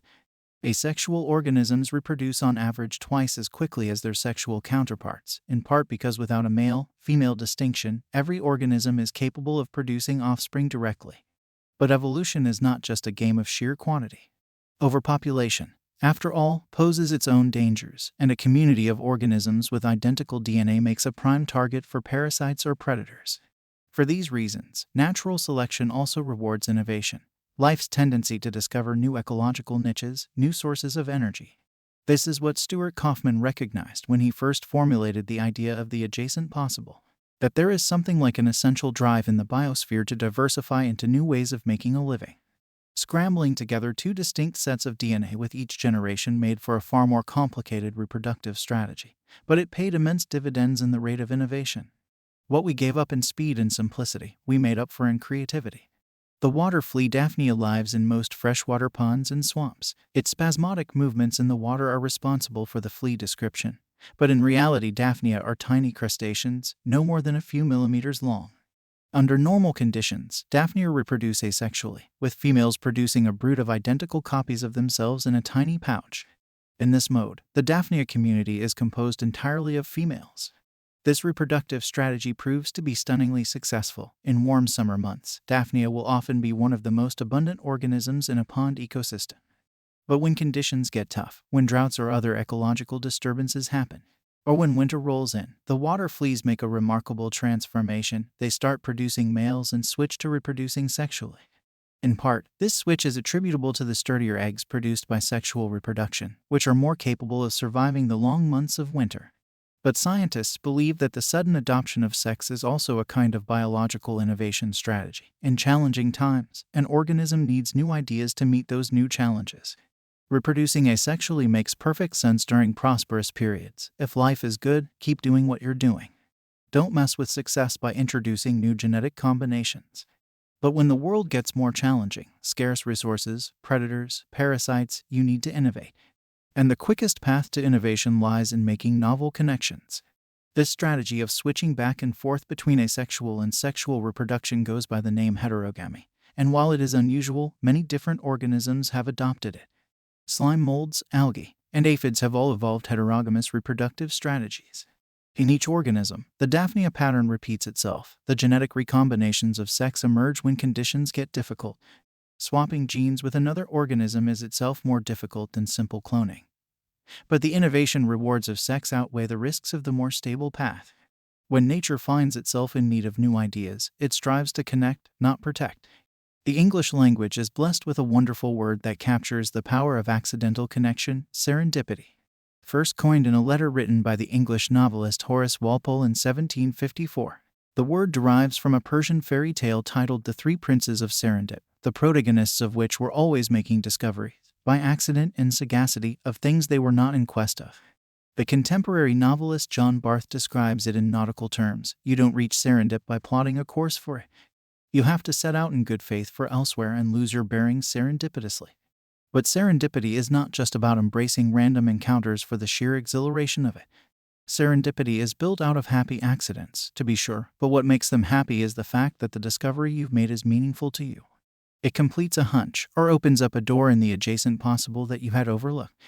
If you're a geologist randomly exploring the web, and the particular isle of serendip that you stumble across turns out to be an essay on healthcare reform, your discovery may well be interesting and informative, but it will not be truly serendipitous unless it helps you fill in a piece of a puzzle you've been poring over. That's not to say that geologists can only find serendipitous discoveries in texts about geology. Quite the contrary, in fact.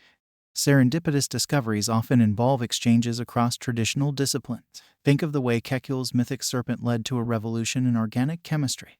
It was genuinely serendipitous that Kekule's dreaming brain should conjure up the image of Ouroboros at that moment. But had Kekule not been wrestling with the structure of the benzene molecule for years, that serpent shape might not have triggered any useful associations in his mind. Serendipity needs unlikely collisions and discoveries, but it also needs something to anchor those discoveries. Otherwise, your ideas are like carbon atoms randomly colliding with other atoms in the primordial soup without ever forming the rings and lattices of organic life. The challenge, of course, is how to create environments that foster these serendipitous connections on all the appropriate scales, in the private space of your own mind, within larger institutions, and across the information networks of society itself.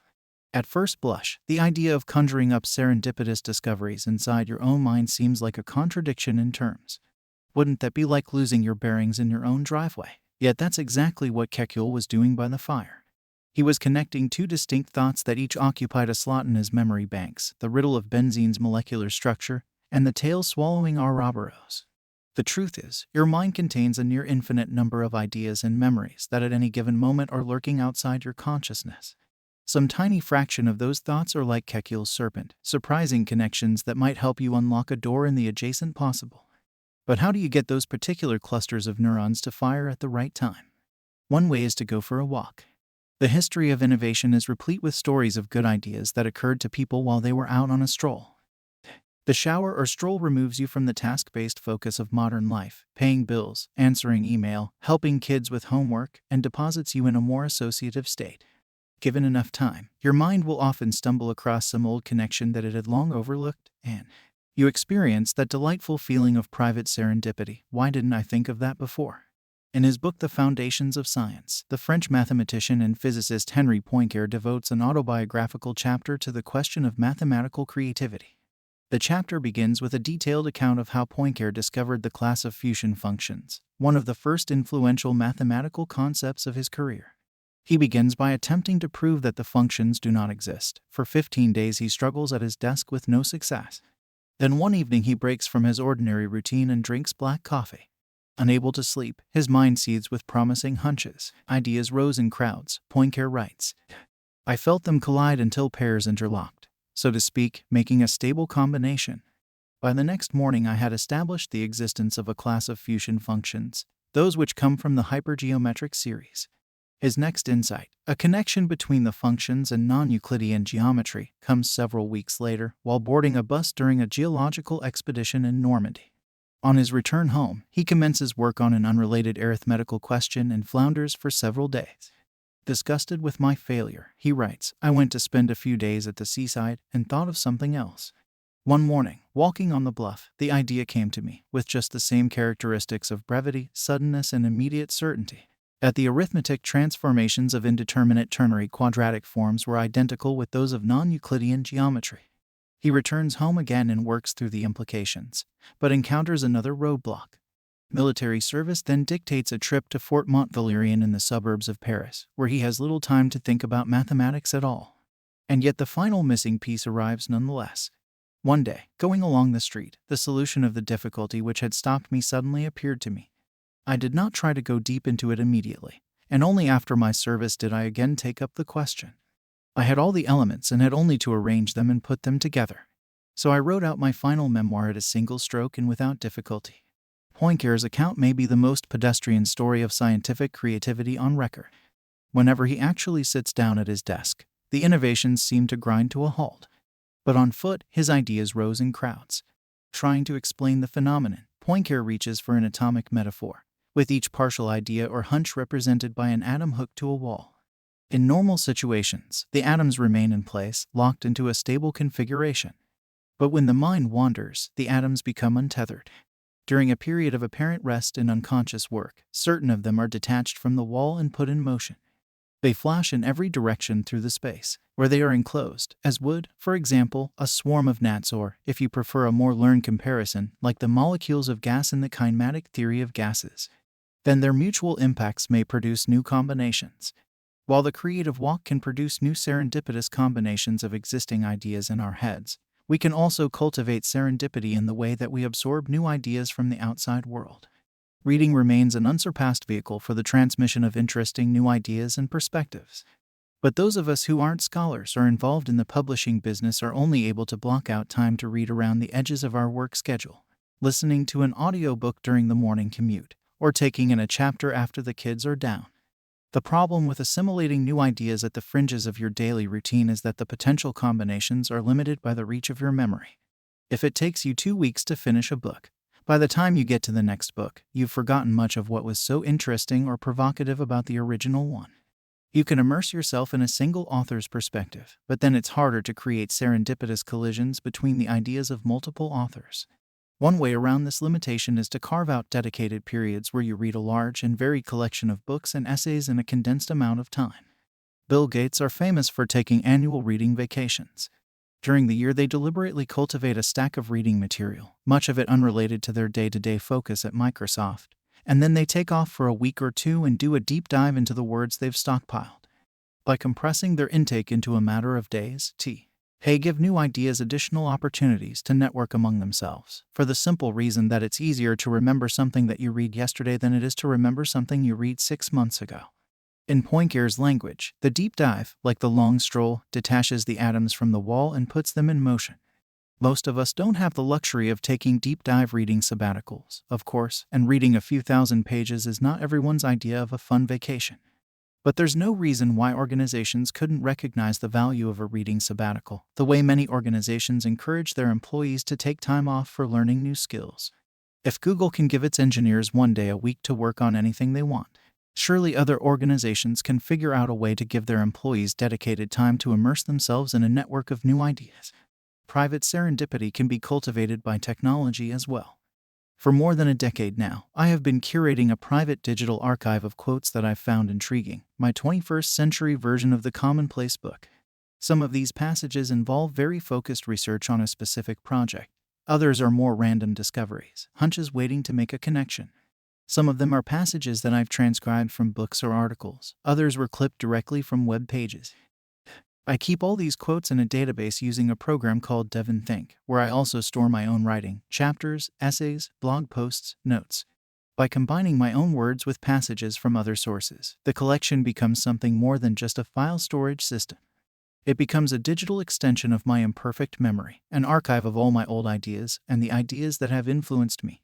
There are now more than 5,000 distinct entries in that database, and more than 3 million words, 60 books worth of quotes, fragments, and hunches, all individually captured by me, stored in a single database. Having all that information available at my fingertips is not just a quantitative matter of finding my notes faster. Yes, when I'm trying to track down an article I wrote many years ago, it's now much easier to retrieve. But the qualitative change lies elsewhere, in finding documents that I've forgotten about altogether, finding documents that I didn't know I was looking for. What makes the system truly powerful is the way that it fosters private serendipity. DevonThink features a clever algorithm that detects subtle semantic connections between distinct passages of text. These tools are smart enough to get around the classic search engine failing of excessive specificity, searching for dog and missing all the articles that only have the word canine in them. Modern indexing software like DEVONThinks learns associations between individual words by tracking the frequency with which words appear near each other. This can create almost lyrical connections between ideas. Several years ago, I was working on a book about cholera in London and queried DEVONthink for information about Victorian sewage systems. Because the software had detected that the word waste is often used alongside sewage, it directed me to a quote that explained the way bones evolved in vertebrate bodies, namely, by repurposing the calcium waste products created by the metabolism of cells.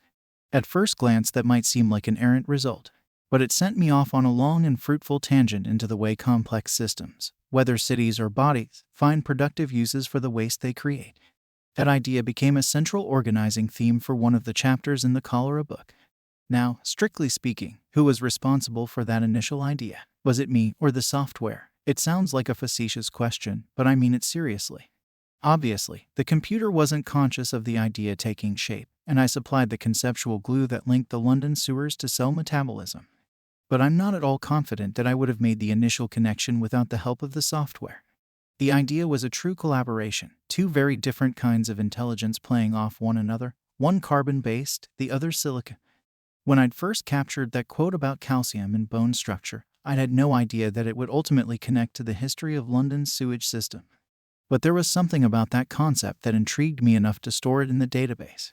It lingered there for years in the software's primordial soup, a slow hunch waiting for its connection. I use DevonThink as an improvisational tool as well. I write a paragraph about something.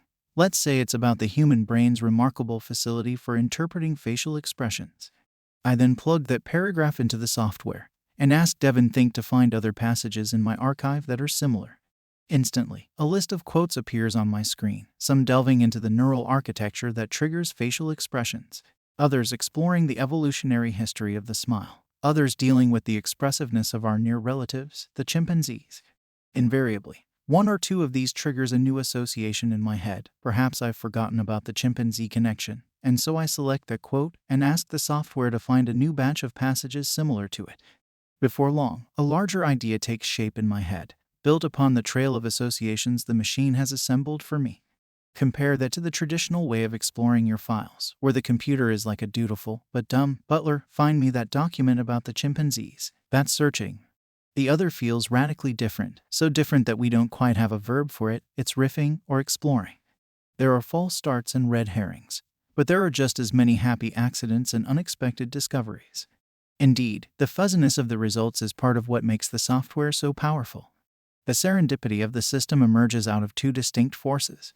First, there is the connective power of the semantic algorithm, which is smart but also slightly unpredictable, thus creating a small amount of randomizing noise that makes the results more surprising.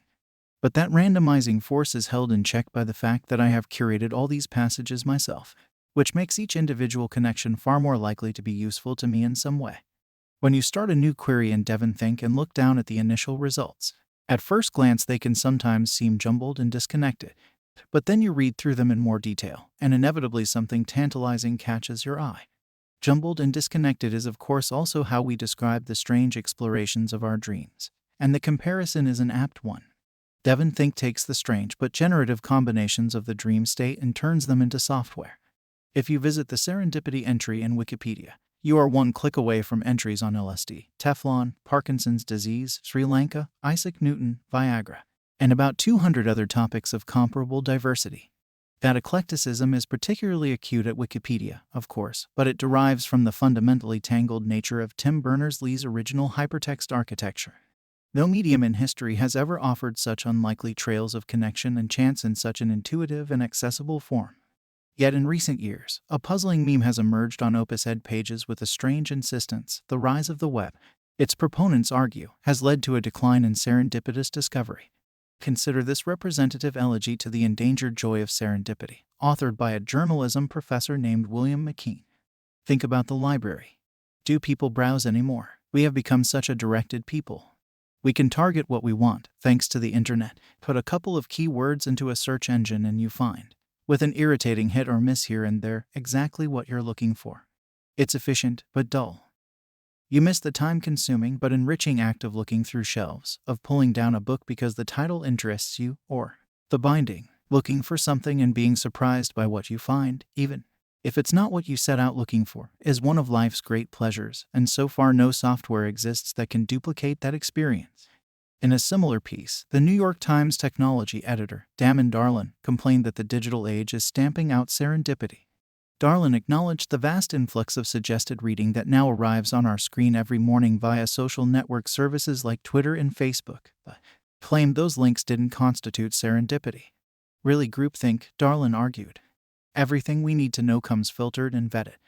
We are discovering what everyone else is learning, and usually from people we have selected because they share our tastes. When critics complain about the decline of serendipity, they habitually point to two old media mechanisms that allegedly have no direct equivalent on the web. McKean mentions the first one, browsing the stacks in a library, pulling down a book because the title interests you, or the binding. Old-style browsing does indeed lead to unplanned discoveries. But thanks to the connective nature of hypertext and the blogosphere's exploratory hunger for finding new stuff, it is far easier to sit down in front of your browser and stumble across something completely brilliant but surprising than it is to walk through a library, looking at the spines of books. Does everyone use the web this way? Of course not. But it is much more of a mainstream pursuit than randomly exploring the library stacks, pulling down books because you like the binding, ever was. This is the irony of the serendipity debate. The thing that is being mourned has actually gone from a fringe experience to the mainstream of the culture. The second analog-era mechanism that encourages serendipity involves the physical limitations of the print newspaper, which forces you to pass by a collection of artfully curated stories on a variety of topics before you open up the section that most closely matches your existing passions and knowledge. The legal scholar Cass Sunstein refers to this as an example of the architecture of serendipity. On the way to the sports section or the comics or the business page, you happen to collide with a story about the abuses of African diamond mines, and something in the headline catches your eye. 1,000 words later, you've learned something powerful about people living halfway around the world whose existence you had never contemplated before. And perhaps there is some kind of serendipitous click in that collision. You'd been looking for a new charitable cause to support, or contemplating buying your spouse a diamond ring. And then this story drops in your lap and helps you complete the thought. You weren't looking for a story about diamond mines, but it was exactly what you needed. This is indeed a superb example of serendipity, and there is no doubt that newspapers facilitated comparable accidental discoveries countless times over countless breakfast tables during their heyday. The question is whether the transition to the web makes this sort of discovery more or less frequent. If you compare the front pages of the print and online versions of a newspaper, the web actually appears to have the upper hand. The internet scholar Ethan Zuckerman compared the front page of the New York Times with that of its web cousin, found that the print version had 23 references on its front page to articles in the paper. The front page at nytimes.com, in Zuckerman's study, contained 315 links to articles and other forms of content. If the architecture of serendipity lies in stumbling across surprising connections while scanning the front page, then the web is more than 10 times as serendipitous as the classic print newspaper. Sunstein would no doubt argue that many people bypass the front door of their online newspaper, going directly to the sports or business section page that they've bookmarked, or to some other filter tailor-made to their pre-existing interests. No doubt millions of people use comparable filters every morning. One could reasonably question whether people like this who have gone out of their way to avoid encountering the big picture of the newspaper front page were ever likely to stumble across the diamond mining story at the breakfast table with a print paper, or ramble through the stacks of their local library. But Sunstein and Darlin and McKean are indeed correct when they argue that the internet gives us topical filters that were unheard of in the days of mass media.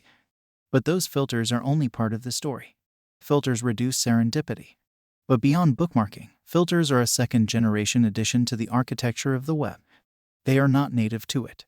What is native to the web's architecture are two key features that have been great supporters of serendipity: a global, distributed medium in which anyone can be a publisher, and a hypertext document structure in which it is trivial to jump from a newspaper article to an academic essay to an encyclopedia entry in a matter of seconds. The information diversity of the web ensures that there is an endless supply of surprising information to stumble across.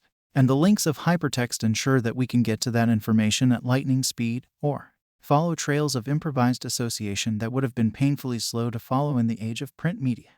Ironically, the problem with the web is that there's too much noise, too much chaos. That's why the filters were invented in the first place. We have filters because the web has unleashed too much diversity and surprise, not because we have too little. I happen to believe that the web, as a medium, has pushed the culture toward more serendipitous encounters. The simple fact that information browsing and surfing are now mainstream pursuits makes a strong case for a rise in serendipity, compared to cultures dominated by books or mass media. But whether or not you accept the premise that the average media consumer experiences more serendipitous discoveries thanks to the web, there can be little doubt that the web is an unrivaled medium for serendipity if you are actively seeking it out. If you want to build a daily reading list of eclectic and diverse perspectives, you can stitch one together in your RSS reader or your bookmarks bar in a matter of minutes, for no cost, while sitting on your couch. Just as important, you can use the web to fill out the context when you do stumble across some interesting new topic. The great oracle of the digital age, Google, is often invoked as a serendipity killer, because search queries function as a kind of on-demand filter that eliminates the 99.999% of the web that is not relevant to the searcher's current interest. But when critics put Google on the side of filters, they assume that most queries are variations on the theme, "I'm passionately interested in X and would like to learn more about it." No doubt some unthinkably large number of Google users enter queries that take that basic shape every day. But there's another type of query that is just as valuable. "Someone just told me about X and I know nothing about it, but it sounds interesting. Tell me more." This is the subtle way in which Google supports the serendipitous aspects of the web. Yes, it's true that by the time you've entered something into the Google search box, you're already invested in the topic. But often that investment is directly correlated with your ignorance about the topic at hand. Someone mentions in passing the poetry of John Ashbery, or the television show Arrested Development, or the tales swallowing our Ouroboros, and you think, what's the deal with that? It sounds really interesting. Imagine it's 1980 and you're sitting at your breakfast table, reading the morning paper, and on the way to the sports page you stumble across an article on the front page about this provocative new idea of global warming that you've not yet encountered. You can read the article, to be sure, but when the article leaves you hankering for more information and context, where do you go? Turn on the television and hope that one of the 3 networks or PBS is running a news item or a documentary on the topic at that exact second. Get in the car, drive 15 minutes down to your public library and check out a book on the subject. Go through all the magazines in your house, scouring their table of contents pages for any climate change-related articles. Let's say you live in a particularly information-rich household for the standards of 1980, and you happen to have a copy of the Encyclopedia Britannica. But of course the version you bought is actually the 1976 edition. And global warming doesn't make it into the Britannica until 1994, despite the fact that the term is common enough to be mentioned in ordinary parlance throughout the 90s. Today, of course, you would query either Google or Wikipedia for the search term global warming. And you would instantly have more information at your fingertips than would have been imaginable when you were thumbing through the Britannica in 1980. Yes, these results are targeted to your expressed interest in a specific topic, but that interest is often something you've just stumbled across, a hint more than a passion. And because those pages are built out of hyperlinks, just a few clicks can land you in an entirely new region of interest that you'd never dreamed of visiting. Google and Wikipedia give those passing hints something to attach to, a kind of information anchor that lets you settle down around a topic and explore the surrounding area. They turn hints and happy accidents into information. If the commonplace book tradition tells us that the best way to nurture hunches is to write everything down, the serendipity engine of the web suggests a parallel directive: look everything up. The premise that innovation prospers when ideas can serendipitously connect and recombine with other ideas, when hunches can stumble across other hunches that successfully fill in their blanks, may seem like an obvious truth. But the strange fact is that a great deal of the past 2 centuries of legal and folk wisdom about innovation has pursued the exact opposite argument: building walls between ideas, keeping them from the kind of random, serendipitous connections that exist in dreams and in the organic compounds of life. Ironically, those walls have been erected with the explicit aim of encouraging innovation. They go by many names: patents, digital rights management, intellectual property, trade secrets, proprietary technology. But they share a founding assumption: that in the long run, innovation will increase if you put restrictions on the spread of new ideas, because those restrictions will allow the creators to collect large financial rewards from their inventions. and those rewards will then attract other innovators to follow in their path. The problem with these closed environments is that they inhibit serendipity and reduce the overall network of minds that can potentially engage with a problem. This is why a growing number of large organizations, businesses, nonprofits, schools, government agencies have begun experimenting with work environments that encourage the architecture of serendipity. Traditionally, organizations that have a strong demand for innovation have created a kind of closed playpen for hunches, the research and development lab. Ironically, R&D labs have historically functioned as a kind of idea lockbox. The hunches evolving in those labs tended to be the most heavily guarded secrets in the entire organization. Allowing these early product ideas to circulate more widely would allow rival firms to copy or exploit them. Some organizations, including Apple, have gone to great lengths to keep R&D experiments sequestered from other employees inside the organization. But that secrecy, as we have seen, comes with great cost. Protecting ideas from copycats and competitors also protects them from other ideas that might improve them, might transform them from hints and hunches to true innovations. And indeed, there is a growing movement in some forward-thinking companies to turn their R&D labs inside out and make them far more transparent than the traditional model. Organizations like IBM and Procter & Gamble, who have a long history of profiting from patented, closed-door innovations, have embraced open innovation platforms over the past decade, sharing their leading-edge research with universities, partners, suppliers, and customers. In early 2010, Nike announced a new web-based marketplace it called the Green Exchange, where it publicly released more than 400 of its patents that involve environmentally friendly materials or technologies. The marketplace was a kind of hybrid of commercial self-interest and civic good. By making its good ideas public, Nike made it possible for outside firms to improve on those innovations, creating new value that Nike itself might ultimately be able to put to use in its own products. In a sense, Nike was widening the network of minds who were actively thinking about how to make its ideas more useful, without putting anyone else on its payroll. But Nike's organizational values also include a commitment to environmental sustainability, and the company recognized that many of its eco-friendly patents might be useful in different contexts. Nike is a big corporation, with many products in many categories, but there are limits to its reach. Some of its innovations might well turn out to be advantageous to industries or markets where it has no competitive involvement whatsoever. By keeping its eco-friendly ideas behind a veil of secrecy, Nike was holding back, without any real commercial justification, ideas that might, in another context, contribute to a sustainable future. In collaboration with Creative Commons, Nike released its patents under a modified license permitting use in non-competitive fields. The example scenario they invoked at the launch of Green Exchange would have warmed the heart of Stephen Jay Gould, an environmentally sound rubber originally invented for use in running shoes that could be adapted by a mountain bike company to create more sustainable tires. Apparently, Good's tires to sandals principle works both ways. Sometimes you make footwear by putting tires to new use. Sometimes you make tires by putting footwear to new use. Green Exchange is trying to give multinational corporations some of the same freedom to reinvent and recycle that good sandal makers enjoy sifting through the Nairobi junkyards. The other organizational technique for facilitating serendipitous connections is the brainstorm session, an approach pioneered by the advertising executive Alex Osborne in the 1930s. Brainstorming opens up the flow of ideas and hunches in a more generative fashion than is customary in a regimented workplace meeting. Yet a number of recent studies have suggested that brainstorming is less effective than its practitioners would like. One trouble with brainstorming is that it is finite in both time and space. A group gathers for an hour in a room, or for a day-long corporate retreat, they toss out a bunch of crazy ideas, and then the meeting disperses. Sometimes a useful connection emerges, but too often the relevant hunches aren't in sync with one another. One employee has a promising hunch in one office, and 2 months later, another employee comes up with the missing piece that turns that hunch into a genuine insight. Brainstorming might bring those two fragments together, but the odds are against it.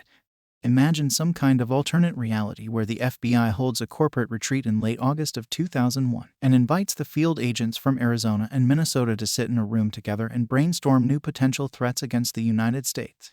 No doubt it would have been the first corporate retreat on record that actually changed the fate of world history. But with more than 10,000 field agents across the nation, the odds against getting the right people from Arizona and Minnesota together at the right time would have been astronomical. But imagine if the FBI had been using a networked version of a Devon Think archive instead of the archaic automated case support system.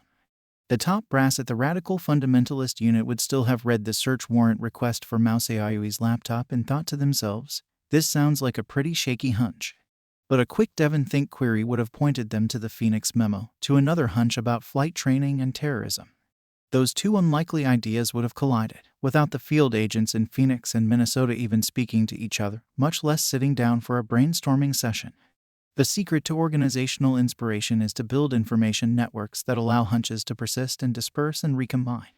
Instead of cloistering your hunches in brainstorm sessions or R&D labs, create an environment where brainstorming is something that is constantly running in the background, throughout the organization, a collective version of the 20% time concept that proved so successful for Google and 3M. One way to do this is to create an open database of hunches, the Web 2.0 version of the traditional suggestion box. A public hunch database makes every passing idea visible to everyone else in the organization, not just management. Other employees can comment or expand on those ideas, connecting them with their own hunches about new products or priorities or internal organizational changes. Some systems even allow employees to vote on their colleagues' suggestions, not unlike the user rankings that power collective news sites like Dig or Reddit. Google has a company-wide email list where employees can suggest new features or products. Each suggestion can then be rated on a scale of 0 to 5. Great idea. Make it so. Salesforce.com maintains a popular idea exchange where its customers can suggest new features for the company's software product. The idea exchange doesn't just allow interesting hunches to circulate and connect. It also tracks their maturation into shipping code. The front door of the exchange includes prominent links to submitted ideas currently being considered for inclusion in future releases, as well as ideas that were successfully integrated into past releases. Too often, real-world suggestion boxes feel like a black hole. You drop your idea in the slot and never hear about it again. In a public forum like Idea Exchange, not only do you get to see and improve other people's suggestions, but you get tangible evidence that your ideas can make a difference. These kinds of information networks can do a masterful job of tapping both individual and collective intelligence. The individual employee has a provocative and useful hunch, and the group helps complete the hunch by connecting it to other ideas that have circulated through the system, and helps separate out that hunch from the thousands of other less useful ones by voting it to the top of the charts. By making the ideas public, and by ensuring that they remain stored in the database, these systems create an architecture for organizational serendipity. They give good ideas new ways to connect.